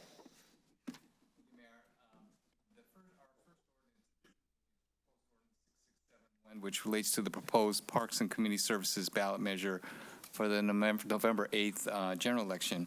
And just by way of background, at the July 18th council meeting, council directed staff to prepare the ordinance for council consideration and final action this evening. So joining us this evening are Michael Shiosaki, our Parks and Community Services Director, as well as Tony Call, our Director of Finance and Asset Management. And I'll go ahead and turn over to you, Michael. Thank you, City Manager Miyake. And good evening, Mayor Robinson, Deputy Mayor Neuenhuis, and members of the City Council. I'm Michael Shiosaki, and once again, I am joined by my dynamic duo component here, Tony Call, with Finance and Asset Management. So as directed by Council on July 18th, we are returning this evening with an ordinance for Council approval, and it provides for the submission to the qualified electors of the City of Bellevue at an election to be held on November 8th, 2022, a proposition authorizing the city to lift the regular property tax levy limit by 15 cents per $1,000 of assessed value for parks capital improvements and 5 cents per $1,000 of assessed value to pay for maintenance and operations. Council action is requested or required this evening to meet the August 2nd filing deadline for inclusion of a ballot measure for the November 8th, 2022 general election. Thank you. That's it? That's it. Okay, I was making my list. Okay, thank you. Councilmember Stokes, would you like to start us off? Yes, I'm very pleased to have this presented to us, and I think we had a very, very good discussion last meeting and went over all the pieces of the levy and the ordinance, and I'm ready to vote for this in the positive and ready to get going on the levy. Great. Any other comments or questions? Okay. So I just wanted to, I was reflecting during the comprehensive plan presentation that the questionnaire, or what people love, think Bellevue's doing great, is the parks and open space, and one of those word clouds was city in a park. So this is very consistent with that. I think that one of Bellevue, the city of Bellevue's values is stewardship. Making sure that we take care of our parks and open space, that we acquire more parks and open space while we can, and that we continue to build out the system as all those jobs and housing units and people come to Bellevue in the future. I think it shows excellent stewardship, and I am very pleased to have this come forward and to vote yes tonight. Thank you. Okay, Deputy Mayor, would you like to make the motion? Certainly, Mayor. I move to adopt Ordinance 6671, providing for the submission to the qualified electors of the city at an election to be held on November 8th, 2022, of a proposition authorizing the city to lift the levy limit in Chapter 84.55 RCW for parks, open space, and related purposes to pay and/or finance costs to acquire, improve, and develop open space, neighborhood, community, and recreation facilities and parks, and to pay costs of maintaining and operating open spaces, neighborhood, community, and recreational facilities and parks. All those in favor say aye. Aye. Any opposed? You know, 5 out of 7 of us council members have either been park liaisons or members, or both, to the Parks Board. And so we're very enthusiastic about this, all 7 of us, and it's really exciting to move forward. So thank you for all your work on this. The next item is also part of this. Mr. Miyake, would you like to introduce? With the passage of Ordinance 6671, the council must now appoint a pro and con committee members. With that, I'm going to go ahead and hand this over to Charmaine Arredondo, our city clerk, to explain the process. Charmaine? Thank you, City Manager and Mayor, Deputy Mayor, and council members. So as City Manager Miyake said, the council now has the responsibility of appointing pro and con committee members to prepare statements in favor of and in opposition to the ballot measure related to the parks and open space. The committee members must consist of members of the public who commit to write a statement either in favor or in opposition to the ballot measure. And pursuant to state law, each committee is limited to 3 members. However, when writing the statements, the committee may seek the advice of additional individuals if they so choose. The prepared statements by the committees are due to King County elections by August 9th, and then rebuttal statements are due by August 11th. The statements will appear in the voter's pamphlet alongside the ballot title and explanatory statement prepared by the city attorney. So state law does not provide criteria specifically for the selection of committee members other than to state that the council, quote, shall appoint persons known to favor the measure to serve on the committee advocating approval, and shall, whenever possible, appoint persons known to oppose the measure to serve on the advocating rejection committee. So to assist the council with the identification of candidates for the committees, my office conducted a recruitment from July 11th to July 21st. And as a result of that recruitment, there were 10 individuals who applied for the pro committee and 1 individual that applied for the con committee. Names and application materials were emailed to you on Friday and were in your desk packet this evening. And again, the sole role of the council with respect to the pro-con committees is to appoint the individual members. Notification of those committee appointments are due to King County by August 2nd, and I will be handling that notification as well as notification to the appointed members. And with that, I will turn it back to you, Mayor. So thank you for that, and thank you for all your work. We don't have to go directly from the ones recommended. We can go outside of that if we choose. And we'll choose 3, but they can also consult with the other members or anybody that they choose to consult with. Is that correct? Yes, it is up to the committee members to decide who, if any, they would like to consult with. Okay, so Councilmember Stokes, would you like to make a motion? Yes, I move to appoint as pro and con members, committee members, the following. And I'll say their names and I'll make a little comment on each. For pro, Sherry Grenlin, Kevin Wallace, and Giovanna Aris. Sherry Grenlin she was a Parks Board member, been in the city a long time, very active in the city over many, many years. And very importantly, a reporter, writer for the Seattle Times, retired now, but Sherry is a very, very accomplished writer and communicator. Kevin Wallace, we know Kevin was a council member, and he's now and continuing to be active in the business community and the development community. And Giovanna Aris is a young woman who is actually one of the, apparently a world-renowned youth cricket player, and is out right now in a contest, and made a very, very appealing and very intelligent and very supportive comments at the last meeting. So I'm very satisfied that all 3 of these will be very excellent and will do a great job for us, and will help get messages out. On the con, someone we've known for a long time also, David Plummer. David has been very active in communicating with the city, very concerned on financial matters, and communicates very well, and will do a very good job on the con side. So I'm very pleased that we have these 4 people to get going on this and take a great step forward to the next part we are doing in getting the campaign going. Thank you. Thank you. Second. Thank you. Any comments or questions? Yes. I support the motion, obviously, since I seconded it. But I wanted to thank, we had 10 people apply for the pro committee. And I wish we could put them all on. And I hope that the pro committee will work with the other members who applied, including our chair of the Park Board, Dave Hamilton, and our vice chair of the Parks Board, Paul Clark, on working on this matter. So, but I support it. We have to winnow it down, and I think this is a good broad swath of representatives to serve on the pro committee. Thanks. Any other comments or questions? Councilmember Zahn.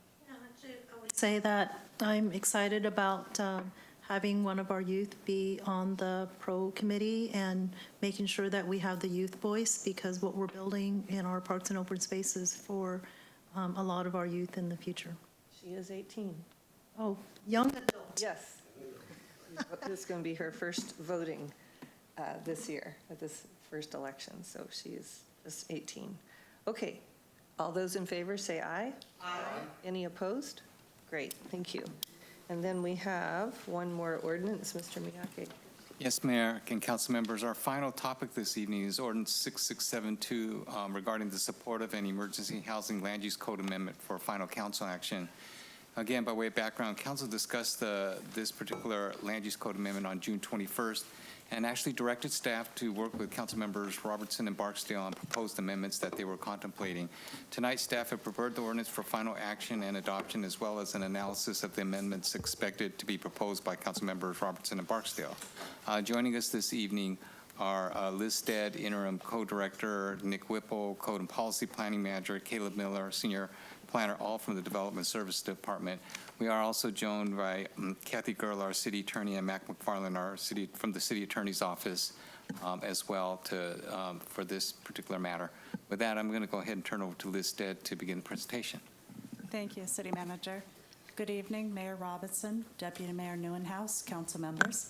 We're happy to be back at council this evening with an ordinance for consideration to amend the land use code to allow and regulate permanent supportive housing, transitional housing, and non-transient emergency housing in all land use districts where residential uses or hotels and motels are allowed. The ordinance will also regulate transient emergency housing and shelters as homeless service uses and will allow those uses in all land use districts where hotels and motels are allowed. This LUCA, when approved, will replace an interim official control that council extended earlier this month at your July 5th meeting, and that IOC will expire in January of 2023. The proposed ordinance will advance the council vision of Bellevue as a community that assists all community members to achieve their potential and is equitable. Many of our community members need more assistance in reaching stable housing, and this work that council is undertaking this evening will support the provision of more housing types in the city. Next slide, please. Staff is here tonight asking that council adopt Ordinance 6672, following up on the June 21st meeting where the City Council requested that staff return to this meeting with an ordinance for adoption. Next slide. Our agenda this evening will provide council with background information about the LUCA and the context that brings this to your attention. Staff will also discuss what housing types are addressed in the ordinance and walk through with council how each housing type is addressed in the proposed LUCA. Staff will also introduce a set of amendments to the ordinance that have been proposed by Councilmember Robertson and also 2 amendments proposed by Councilmember Barksdale. And lastly, staff will request action from council to adopt ordinance number 6772. We look forward to the conversation this evening with council, and I will pass the presentation on to Nick Whipple, the DSD Code and Policy Planning Manager, and Caleb Miller, Senior Planner. Great. Thank you, Liz. So to provide some background and context, a slide that is familiar to council at this point, is really about what this LUCA has been designed to do, which is to respond to recent changes in state law, RCW 35A 21430, which does require that cities allow for permanent supportive housing and transitional housing in all land use districts where we allow for residential dwellings and hotels and motels, and then emergency housing and emergency shelters everywhere that we allow for hotels. The law also allows for reasonable occupancy, spacing, and intensity of use requirements to be imposed on these housing types in order to protect public health and safety. However, the imposition of those requirements may not prohibit siting of these housing types or prevent the siting of a sufficient number of these housing types necessary to accommodate Bellevue's projected need for these housing types. The law became effective in July of 2021. Council adopted an interim official control, as Ms. Stead noted, to timely conform the land use code to state law. And then council most recently extended that IOC, as Ms. Stead noted, which is set to expire now in January of 2023. And this LUCA, of course, will replace the IOC. So just to speak a bit about the policies and stated council priorities that support this LUCA and the housing types that are addressed by this LUCA in general. So in essence, with the comprehensive plan policies listed here, They really seek to expand housing choices within the city to meet the changing needs of the community and create a community in which every member has the ability to meet their basic physical, economic, and social needs and the opportunity to enhance their quality of life. The LUCA also advances policies to support regional efforts to prevent homelessness and make homelessness rare, brief, and one time when it occurs. It also provides a range of affordable housing options, the policies, to support efforts to move individuals and families experiencing homelessness to long-term financial independence. And for countywide planning policies, the focus is on the need to inventory and analyze the existing and projected housing needs for all segments of the population, including the number of existing emergency housing and emergency shelters and permanent supportive housing facilities and units or beds. The countywide policies also include a charge to increase housing supply for extremely low and very low income households and households with special needs. And then lastly, the council vision and priorities, the 2021 and 2023 timeframe, talk to achieving human potential in equitable communities, and the priorities affirm that Bellevue is a diverse, caring, and welcoming community. So for this LUCA, the process and schedule, just to recap this process, we have included 5 study sessions with the Planning Commission as well as a public hearing. Tonight is our 3rd study session with the City Council on this LUCA. And again, the interim official control has been extended to January of 2023 with this LUCA to replace that IOC. So now I will turn it to Caleb Miller to walk through the specific components as well as the council member amendments. Great. Thank you, Nick, and good evening, Mayor, Deputy Mayor, and council members. So first, we have an overview of the 4 different housing types that are addressed under RCW.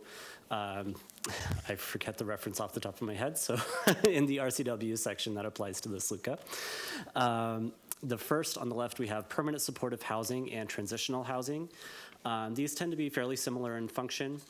They have medium to long-term residency with transitional housing up to 2 years under the RCW, and then permanent supportive housing being a more permanent or at least very long-term residency. These tend to be paired with more individualized services that may either transition the resident into independence in the case of transitional housing, or to support them long-term so they can maintain their tenancy as long as they need. On the right, we have emergency housing and emergency shelter. For emergency housing, these are the short to medium-term residency with more generalized basic services. And then for emergency shelter, these tend to be very short-term, typically with stays of less than 24 hours. The main distinction between these two are that in the RCW are that the emergency housing may require a lease agreement for the residents, and emergency shelter under the RCW may not require a lease agreement. Next slide, please. Oh, sorry. Next are just how these housing types under the Planning Commission recommendation are slotted into the land use code for the city. So for supportive housing, these would include permanent supportive and transitional housing, as well as non-transient emergency housing.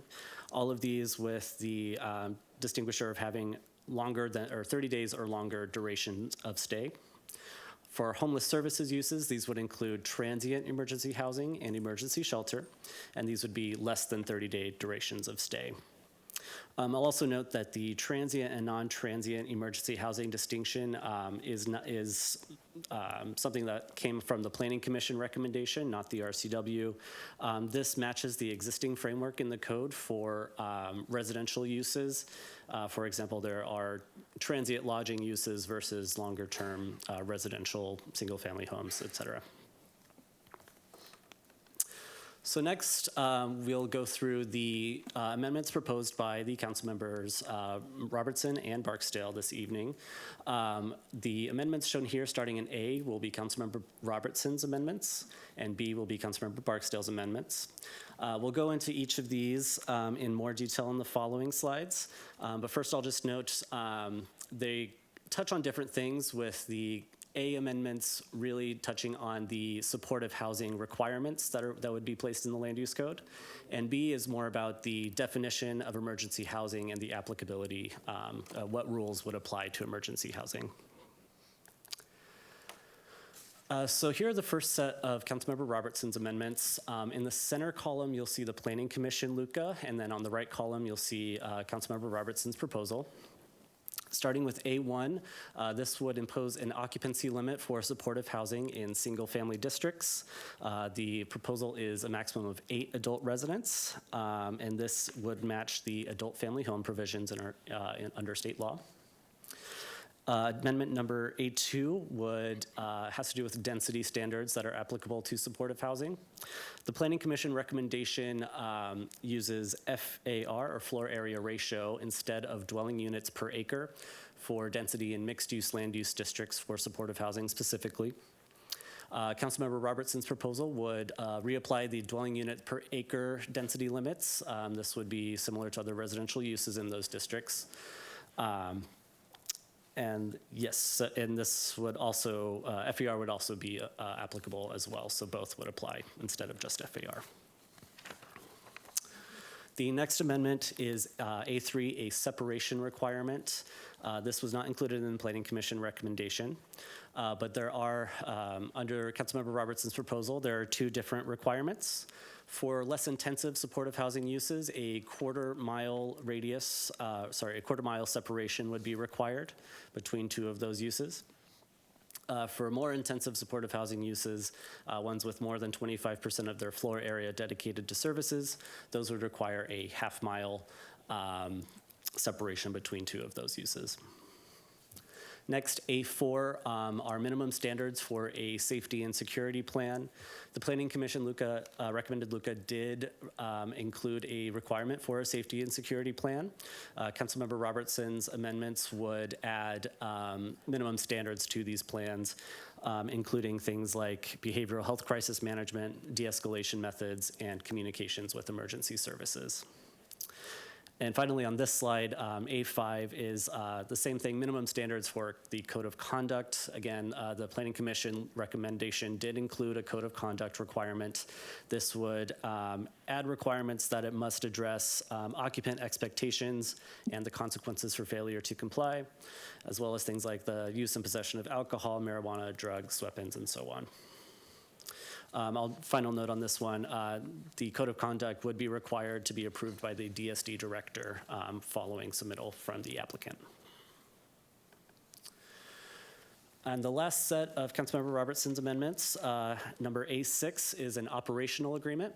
This would be an agreement between the provider and the city that would include certain performance standards for the provider, such as 24/7 on-site staffing, a provision of on-site services would be required, and a resident prioritization or a requirement to work with the city to find local clients for intake within supportive housing. Number A7 is an occupancy limit that would apply to supportive housing in mixed-use districts. A maximum of 100 residents is proposed under this, and this would apply to all of the mixed-use districts in the city, such as downtown, Belred, Eastgate, and so on.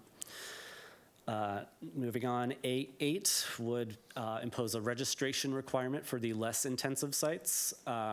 So under the Planning Commission recommended Luca, certain sites with less than 25% of their floor area dedicated to services and those requiring confidentiality would be exempt from any registration and notice requirements that would otherwise apply to supportive housing. This amendment would it would keep in place the exemption for confidentiality needs, but would instead apply a registration requirement for those with 0 to 25% of the floor area. This would be distinct from some other ones. The way it's written, it would only require this registration. It wouldn't require notice or the safety and security plan, code of conduct, and so on. And finally, A9 is a community relations plan. This would be an additional submittal requirement for the non-exempt supportive housing. This plan would include information on community engagement, dispute resolution, and site maintenance. And it would also establish a resident neighborhood liaison for the site. And this would also need to be approved by the DSD director.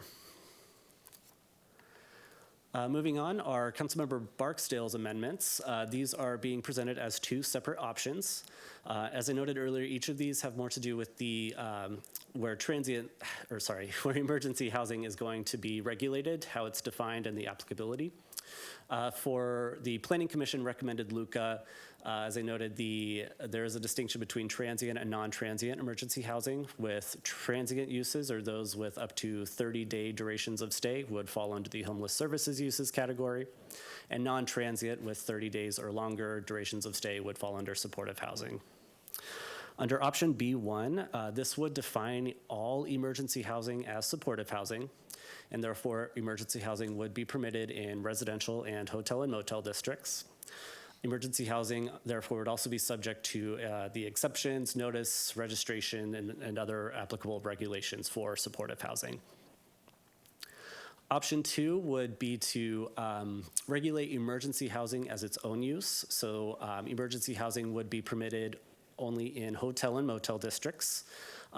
As it's proposed, there would be no additional notice or registration required. It would simply just state emergency housing as a separate land use permitted in the applicable districts where required under state law. And so that is all we have for you this evening. Again, staff is seeking action from council to adopt ordinance number 6672, and I will pass it back to the mayor. Ooh, okay, thank you. Let's go ahead and hear a motion that as provided us, and we can work from there. So I move to adopt ordinance 6672 as drafted, amending sections of the Land Use Code, adding a new section to establish regulations for permanent supportive housing, transitional housing, emergency housing, and emergency shelter. Is there a second? I'll second. Thank you. So on the table is what is basically the Planning Commission's recommendation. Councilmember Robertson, I'm going to start with you, let you introduce your amendments, and we'll go through that, and we will vote on each one individually, and then Councilmember Barksdale will go to you with yours. So, and then we'll all have a chance to make comments and ask questions. But go ahead, Councilmember Robertson. Fantastic. So I'd like to make some little overarching comments so that way I can use my time more wisely on each individual one. So first, I'd like to thank the City Attorney's Office for assisting me in drafting the amendments. And I would also point out to the council that you have my matrix of the amendments in your email from Thursday. And also it'd be nice, since staff has it on a slide, if you could put it up. I don't know if you can do a split screen for both of them. That's not mine. We have the whole list of the amendments for both Councilmembers Robertson and Barksdale. They're just on a single list. Is that what you're? Yeah, I just knew that hers were on I didn't get that. two different slides in your presentation. But however you can do it, go ahead and show us. Okay, yeah, I didn't get that. So, but I had an email with my amendments that I wrote, so I just wanted to make sure that you saw that if you haven't. And we'll It's put not the one that's- presentation slide up. It's not the one that's on the desk. So, at any rate, so I just wanted to let folks know that these amendments are different than the ones that we talked about a couple months ago. There have been some changes.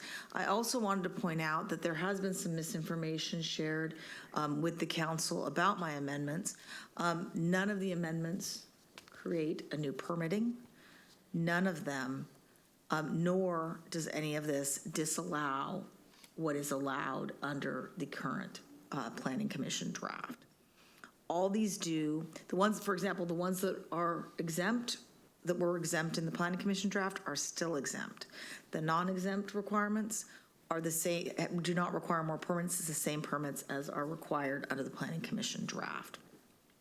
None of the changes result in additional process time. All of the amendments will make these housing better for the residents they are meant to serve.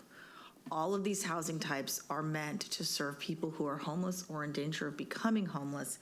And if you see on slide 7, where they were describing the housing, every single type of housing is being defined as being paired with services. Yet the land use code as written does not require services or any level of standard to make sure that these facilities work for the residents who will live in them. Bellevue's been really lucky with the providers we've had to date. We may not be so lucky in the future, so making sure that we have standards in place to make sure that they provide the quality housing to help people out of homelessness and towards stability is critical. So, like I said, all of these make things better, and they also make sure the uses are harmonious with other uses with regard to the zone. So, and I'm happy to talk about this more in depth, but the making sure that we do not have clustering, making sure that we have compatible uses like a single family use in a single family zone. That's what we do all the time with land use. The occupancy, intensity of use, and spacing is absolutely allowed for regulation under ESSHB 1220, and that is what my amendments use. There's also, it was not an intention, but is also a benefit of the amendments, is they create consistency across jurisdictional boundaries. So I'm going to make a motion to put A1 on the table, and then I'd like to speak to that one. I move Amendment A1. So A1 is, has single-family dwellings. The residency limitations are the same as for adult family homes in Bellevue, which is 8 adult residents.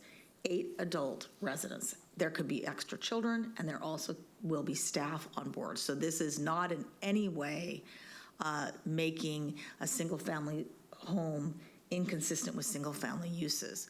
Most single-family, the average single-family home in Bellevue has 2.5 residents in it.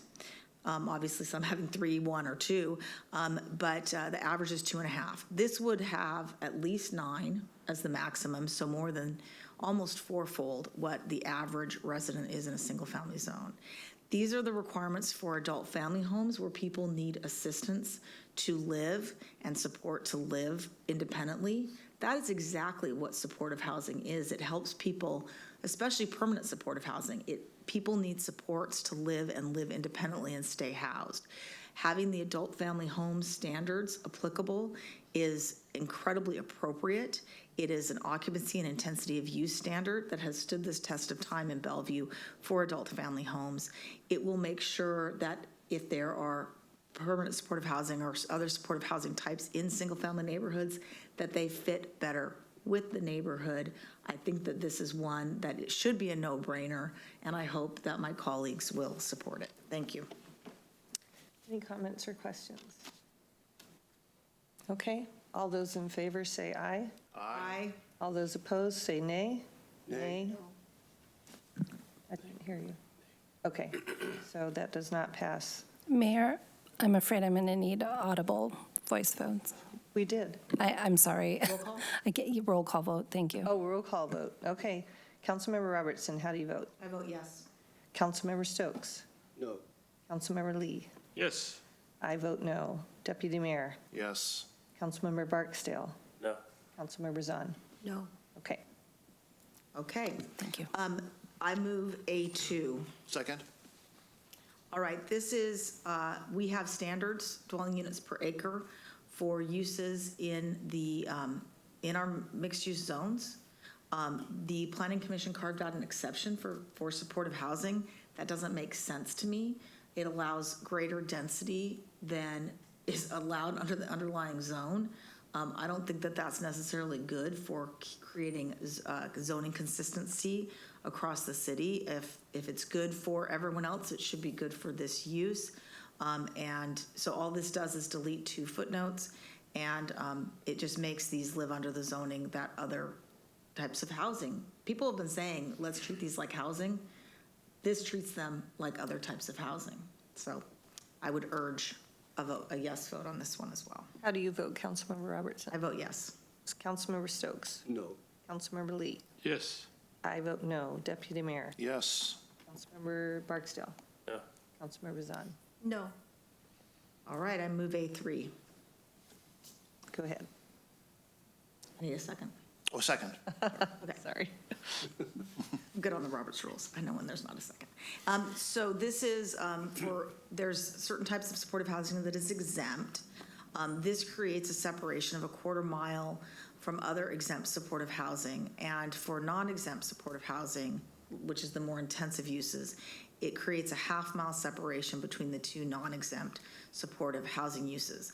And this one is a really important one. If we want to honor our commitments to the people of Bellevue, this one's really important because what has been happening is some certain uses are going to the less expensive neighborhoods. They're clustering places. We've heard in particular from Factoria, Eastgate, Newport Hills, that they're having issues in their neighborhoods because of the less expensive uses. So this avoids clustering. This also makes sure that there's harmony among the uses. For example, if you had two supportive housing uses next door to each other and one was sober living and the other was low barrier, you can drink and do drugs in your room, that would really make it very hard for the people in sober living to work their steps and get stabilized. It would be really unfair to those folks. So making sure that they are not too dense, not too clustered. I can imagine single-family homes having, you buy 4 homes on a street and they're all different supportive housing projects that may not work well together. They would overwhelm the neighborhood. They would create a non-single family use in that area. Same thing with the more intense ones.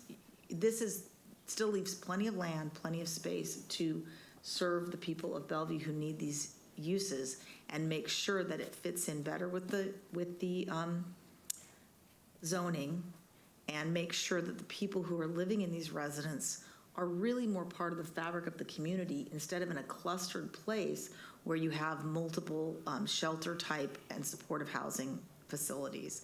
If we do not pass this amendment, we could be creating far more intense uses in some of the neighborhoods because they are less expensive. I think it would be incredibly unfair to the people of this city, and it would be unfair to the people living in these types of facilities. I urge a yes vote, and I vote yes. Thank you. Clerk, if we just do hand raise, is that sufficient? That would be fine. Okay. I just need an indication. So all those in favor, raise your hand. All those opposed, raise your hand. Okay. Let's move on to A3. Oh, that was A3. A4, sorry. I move A4. Second. Okay, the draft code already has a safety and security plan, but there's no details of what is required. This provides a description of what is required in the plan, and by being more precise, providers will know what the city is looking for in the type of plan. It also makes Bellevue consistent with Redmond in terms of what is required, which will make the east side providers easier to navigate because the plan that works for Bellevue is the one that works for Redmond. The one that works for Redmond is the one that works for Bellevue. The safety and security plan definitely puts meat on the bones of what we need to make the facilities work better for the residents of these facilities. And I care about the residents of these facilities, making sure that they get the services they need and that they are safe and secure. I urge a yes vote. Okay, all those in favor, raise your hand. All those opposed, raise your hand. Okay. I should have worn black tonight. 2 to Anyway, 5. I move A5. Oh, it was 2 to 5? What? No, it was 3 to 4. What did you see? 8. I saw Councilmember Lee twice. Can we go back to a roll call vote? Okay, all those in favor, raise your hand. All those opposed, raise your hand. No, Conrad, you keep having your hand up. Maybe we should roll call. He keeps his hand up. When I say the second one, put your hand down if you're not voting. I'll vote yes. All those in favor, say aye. Raise your hand. Raise your hand if you're in favor of A4. Okay. Okay, and if you're opposed, raise your hand. All right, thank you. On to A5. Okay. This is, again, putting meat on the bones. It required a code of conduct for the use. It provides a description of what is included in the code of conduct, including making sure that there's someone from DSD in concert with the homeless coordinator looking at this to make sure that we want to make sure that these places are good places and safe places for the residents to live in. This helps do that. It makes it more precise. It's also consistent with Redmond, making it more of a consistency across the east side. Okay, all in favor, raise your hand. All opposed, raise your hand. Okay, let's move on to A6. Okay, I move A6. Okay. This is the operations agreement. This one's really important because it requires adequate facilities and adequate staffing on site to help the folks. Because remember we had someone testify that Leo Flor of King County said that 10% of the people in supportive housing may transition out. 90% may be there for much, much longer because they have severe issues. We want them to be stable. We want them to be able to move out. This requires on-site services. It also, I know that I've heard this council say that we wanted to make sure we serve the people of Bellevue when we are funding facilities. We want that. This requires coordination with the city of Bellevue for local residents to be able to be allowed to move into local supportive housing. And it also provides coordination with local service providers. This will absolutely help these types of facilities make their residents more stable, healthy, and safer to help them move beyond supportive housing. So I urge yes. Okay, all in favor, raise your hand. All opposed, raise your hand. All right, thank you. Let's move on to A7. I move A7. So we don't have a maximum number of residents to our supportive housing. We could have one that has 1,000 residents, which is probably more than, I don't even know, that's probably more than are in Western State. Without a maximum number, we could have severe impacts, and it's not as useful to the people living in those facilities to have a significant density of other people who are struggling for stability. We have a 100-person maximum for our homeless shelters. This is consistent with that. However, it would allow greater occupancy with additional mitigation. This is a reasonably high maximum, and it's a reasonable regulation to make sure that we do not have an overconcentration for the people living in the facility. So I would urge yes. Okay, all in favor, raise your hand. All opposed, raise your hand. Okay, A8. I move A8. This one has the exempt housing other than confidential registering, and the purpose was to make sure that we don't have, for example, ones next to each other where you have someone that's sober living and someone that's anything goes, go ahead and use drugs on site. That would interfere with the sober living. It would work with the separation requirements. It also allows folks to know what is there, but there's no requirement to do outreach. This is not a permit requirement. It is not a new permit. It just lets the city know what's going in. So I would urge yes. Okay, all in favor, vote, raise your hand. All opposed, raise your hand. Okay, and on to the last one, A9. Well, we've heard lots of talk. I move A9. Okay. We've heard lots of talks about how much we care about outreach and transparency. And we've also heard talk about how much we care about neighborhoods, although it doesn't seem that we really do. This requires, many residents and providers have expressed how well our community outreach plans have worked in the homeless shelter siding with Plymouth Permanent Supportive Housing. They participated voluntarily. Congregations for the Homeless used the land use code process. That created a lot more acceptance, support, and communication, positive communications, and spurred a lot more volunteers within the community. This will do the same thing for non-exempt, only non-exempt. It will create community outreach, good relations between providers, the facilities, residents, and neighbors. This is also from the Redmond Code, which creates consistency between jurisdictions to make it easier for East Side providers to develop the plans across jurisdictional boundaries. We've heard a lot of people say they like transparency and outreach. Here's your chance to prove it. I would urge a yes vote. Okay, all those in favor, raise your hand. And all those opposed, raise your hand. Councilmember Robertson, I want to thank you for this really good presentation that you've given and for your graciousness on the dais throughout this process. I would like to ask that staff come back at another meeting and bring Councilmember Robertson's recommendations as best practices, and also staff have best recommendations for best practices so that we can have a discussion on that. Councilmember Zahn. Mayor, if I can add on to that, because there was information about an outline for best practices, and we also heard at one of the former meetings about the fact that in our human services grant applications, we got $10 million worth of ask and only $5 million worth of funding.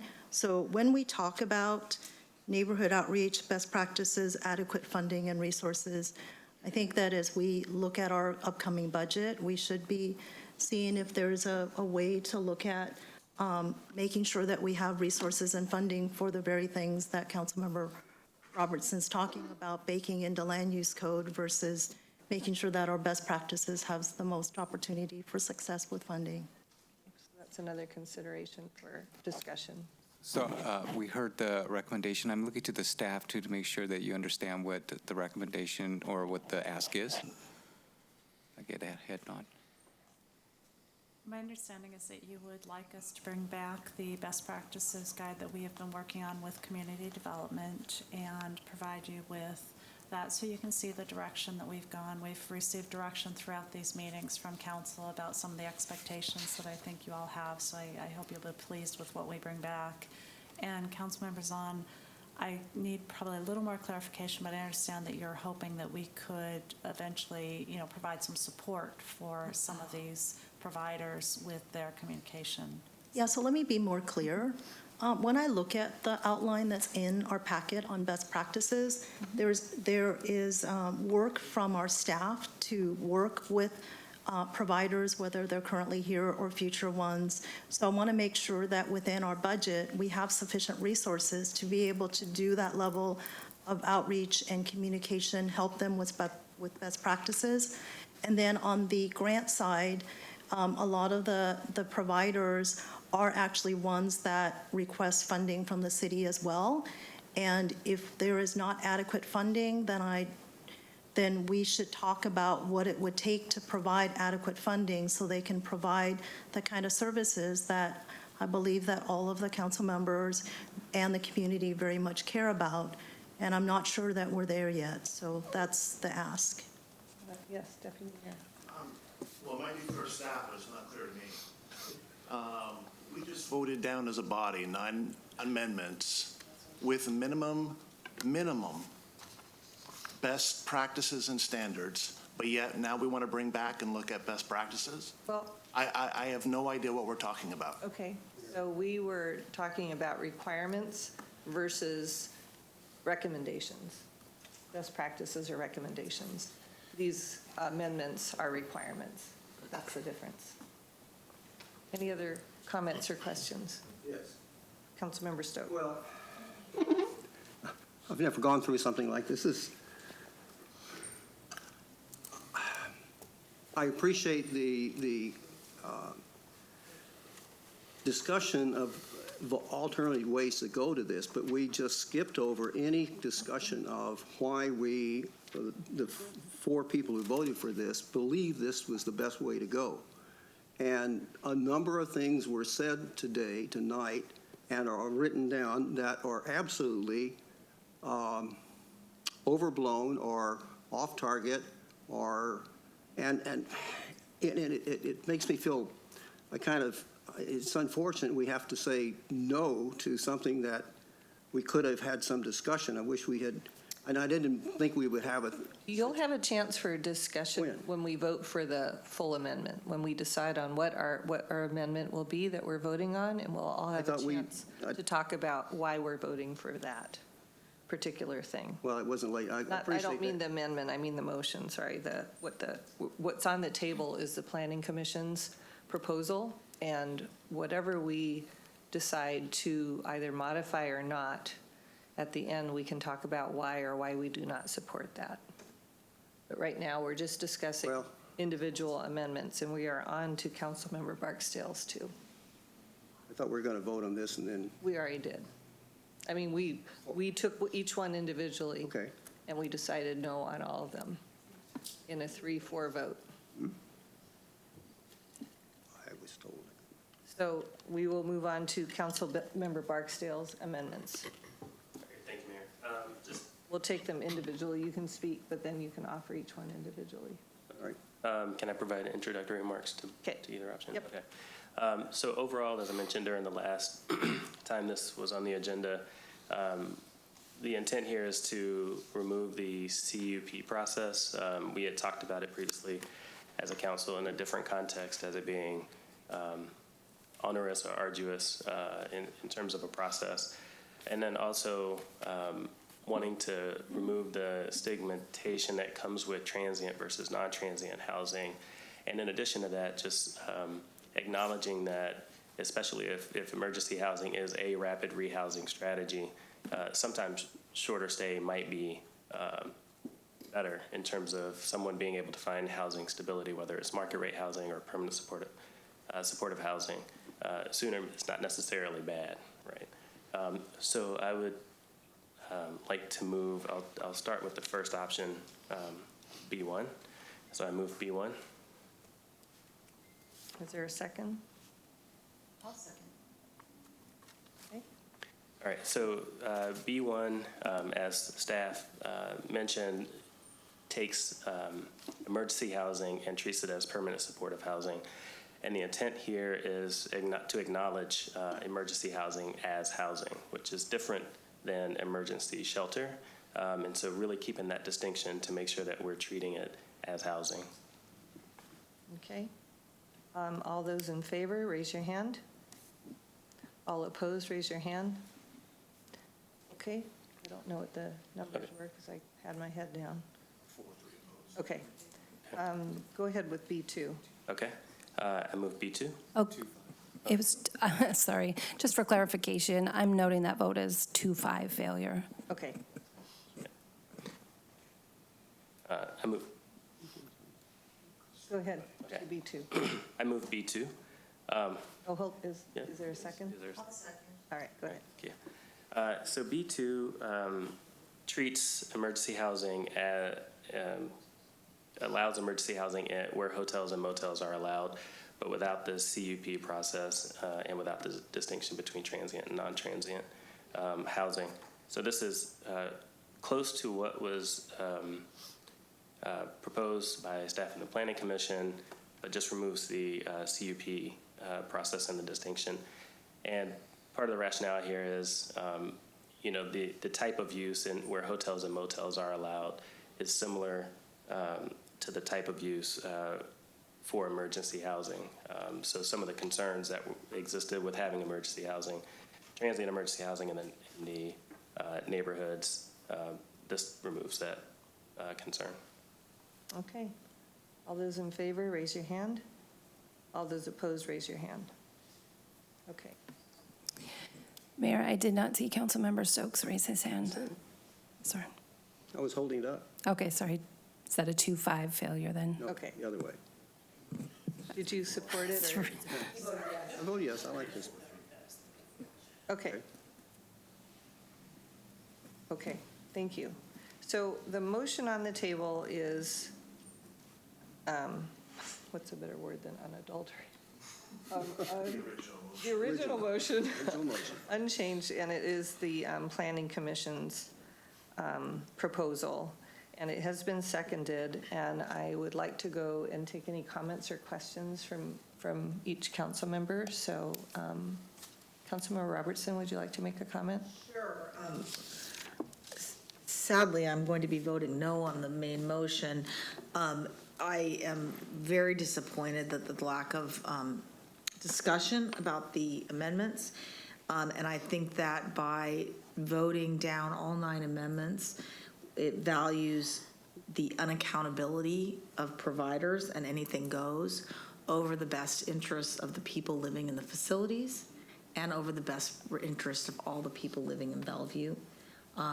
It makes me really sad that we could have had a better ordinance that is consistent with Redmond, that would implement best practices for for all providers, so that the people who are living, so that would show that we value the people living in these facilities, stability, and moving on towards stable housing more. So I'm disappointed that they did not pass, and I think the ordinance as written could allow clustering and putting too much density, too much occupancy in places where it would not be consistent with the underlying land use code and with the uses in those zones. So sadly, I will be voting no. Thank you. Councilmember Stokes. Yeah, I'm pleased to vote for the proposal as written and as prepared by the Planning Commission, and as we've discussed before. It's too bad this was not set up to have a back and forth when we were going through this, but it really comes down to a question of perception, and I think a lot of things that have been said in favor of all these pieces here are either, well, they're more designed to make this difficult for housing, more designed to put restrictions, more designed to make this take longer to get done, and it's a pattern that's gone on for a long time in this whole area of affordable housing, shelters, and everything else. And this is the first time we've really come forward with a well-done, laid out, and very workable, accessible, and I think will be successful program that doesn't rely on you can't do this, you can't do this, you've got to do 8, you can't do 5, you can't do this, and based on a lot of comments that were made in support of this that were just personal opinions as opposed to reality. But it's a complicated subject, and I think this is a really good way to go. And I think we've had a lot of success with providers up to this point. We've had people living in supportive housing for years in Bellevue without all of this laid on rules and constrictions, which they are. We're in a different time zone on this. It's time to move forward, and this is, I think it's going to be very good, and we can come back and modify things in the future if we want to, if we need to, but, and it's been endorsed by a lot of people and from all sides of the community. This will be something that will actually help us to have people living in housing.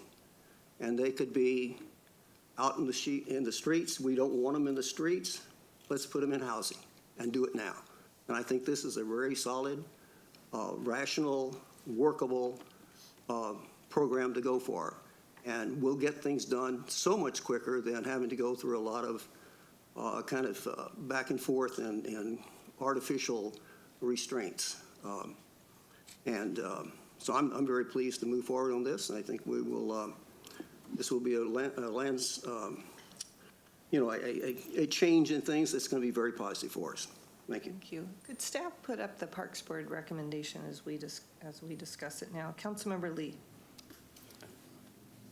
As we are experiencing, and we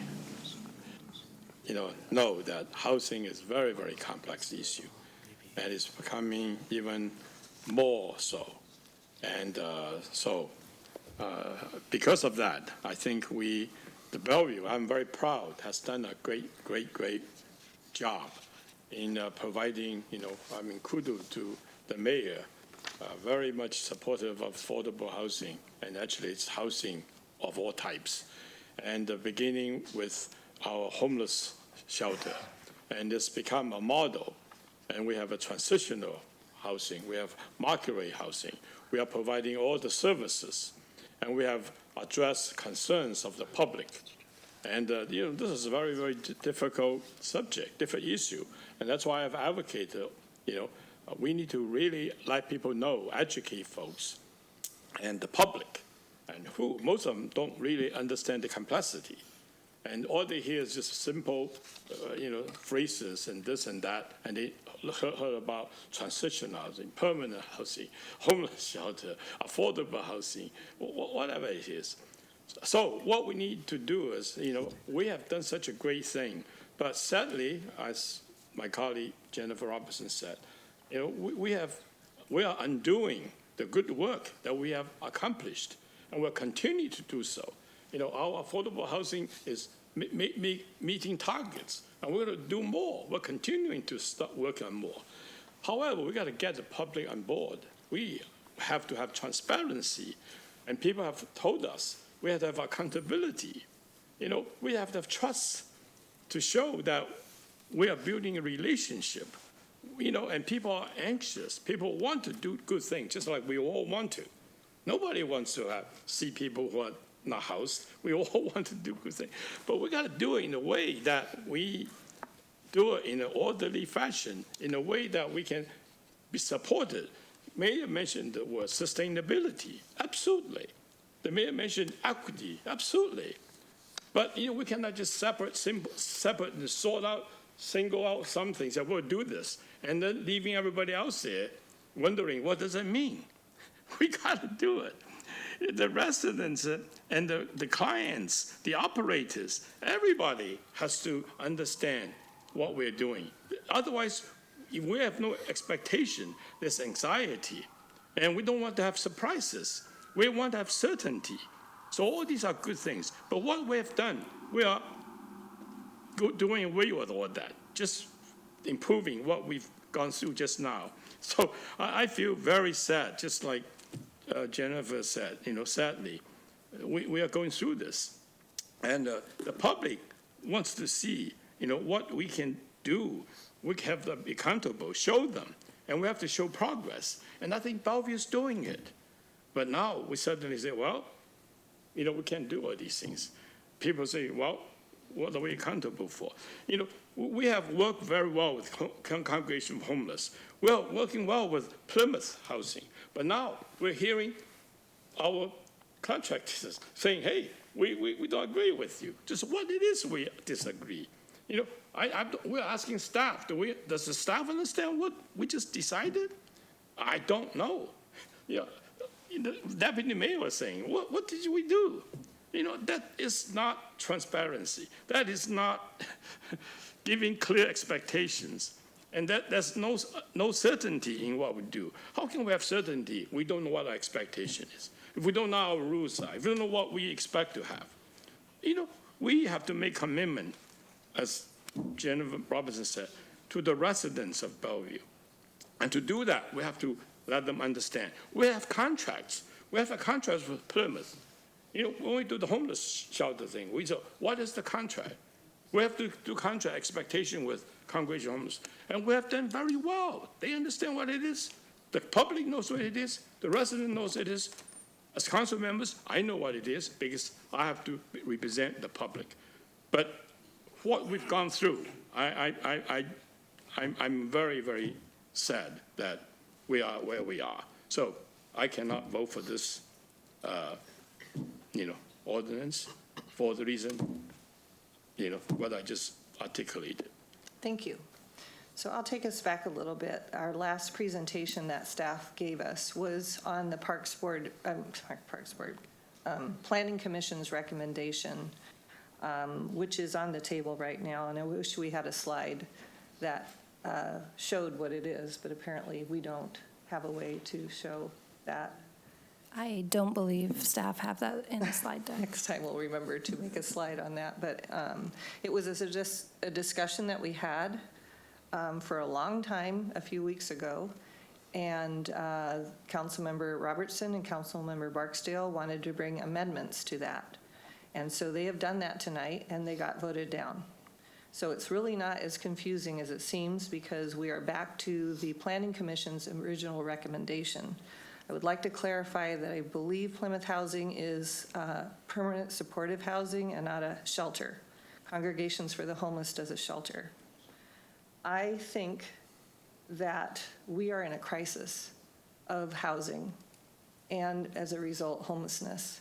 And it's something that is getting worse progressively and rapidly. We have a projection of rents going up 40%.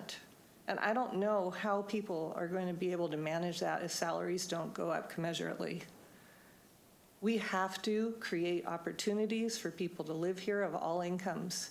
We don't have the housing right now to support people who earn less than 80% of the area median income. It's just, we don't have that housing built, and we have to create abilities to create that housing. We're doing that through our affordable housing plan. We're working as quickly as we can with that.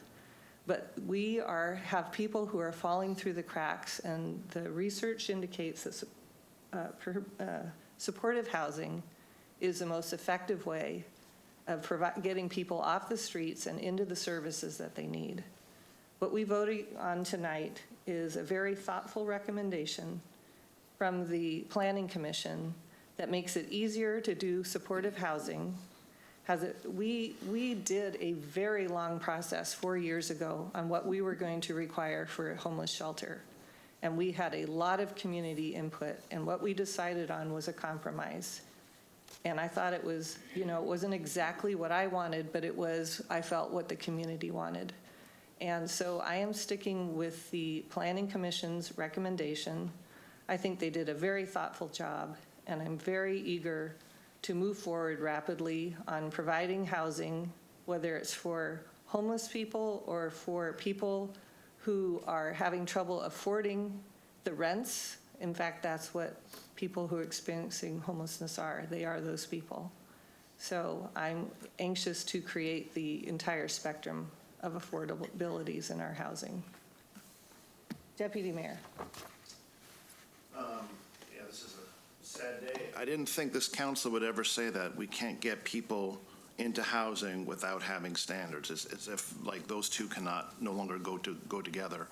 And recommendations to me are optional, right? They are something, given human nature, they won't follow them if they don't need to.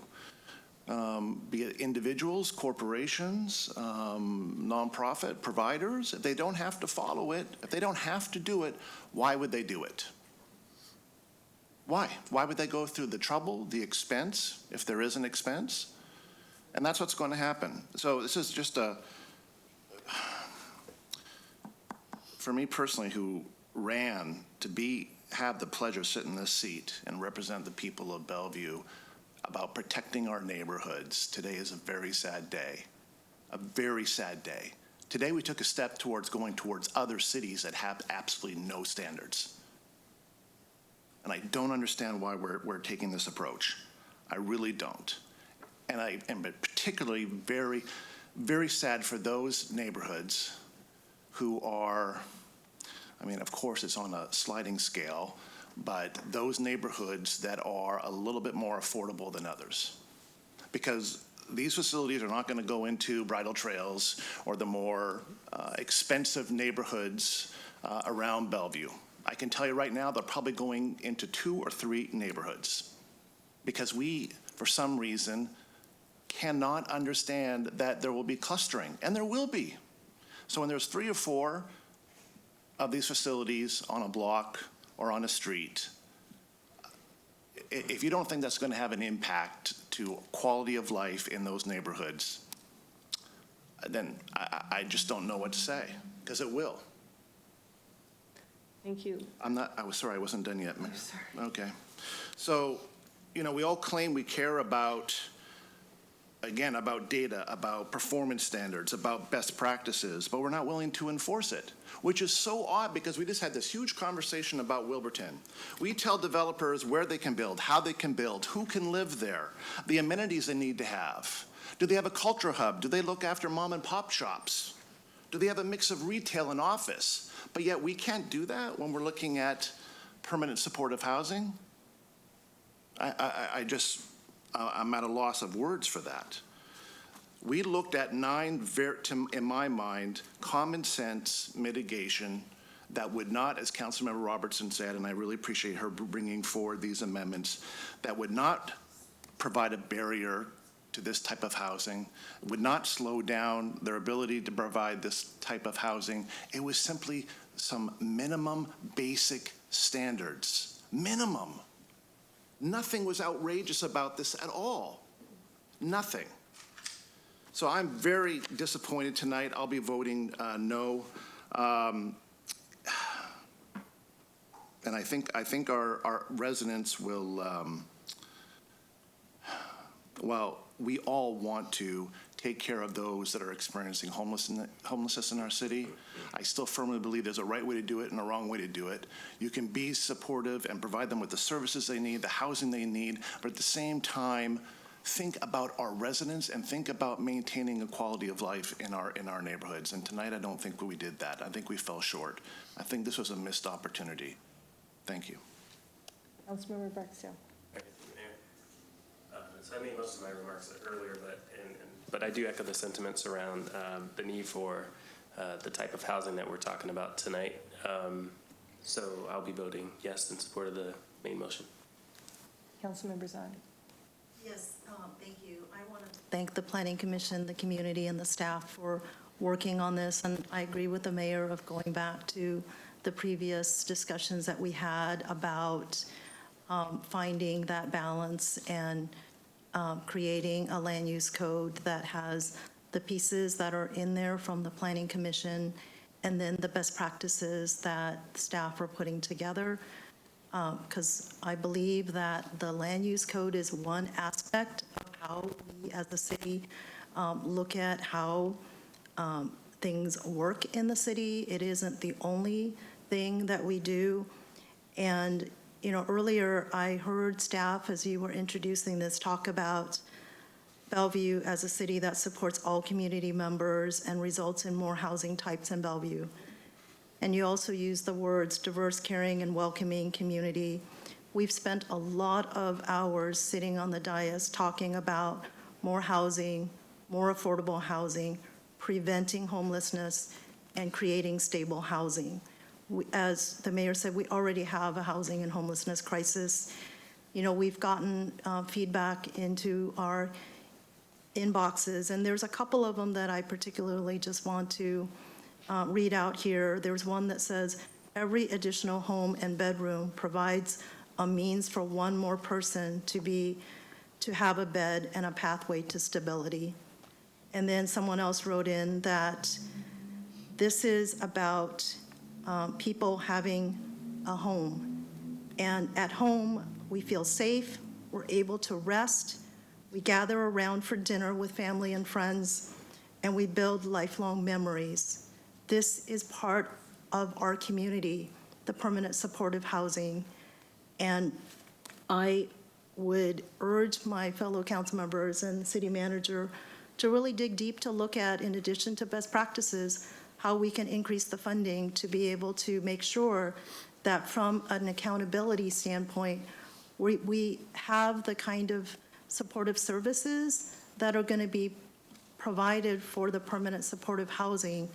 Because when I think about accountability, it isn't just measuring the widgets. It's about thinking about the fact that these are real people and that services are what they need in order to thrive in permanent supportive housing. Thank you. So I've heard a lot of pros and cons on where we are tonight, and one thing that we can do is ask staff to come back in a year and review this decision and look at some data and make sure that it's going the way we want it to. So is that possible, Mr. Miyake? Yes, ma'am, we could accomplish that. Okay.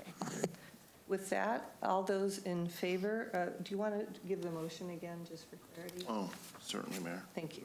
Clarify it.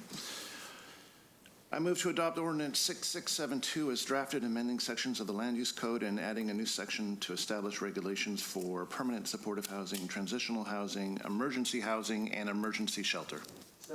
It was already second, but thank you. All those in favor, say, raise your hand. Any opposed, raise your hand. Okay. Thank you. And I believe, are we adjourned or not? Okay, we're adjourned. Thank you.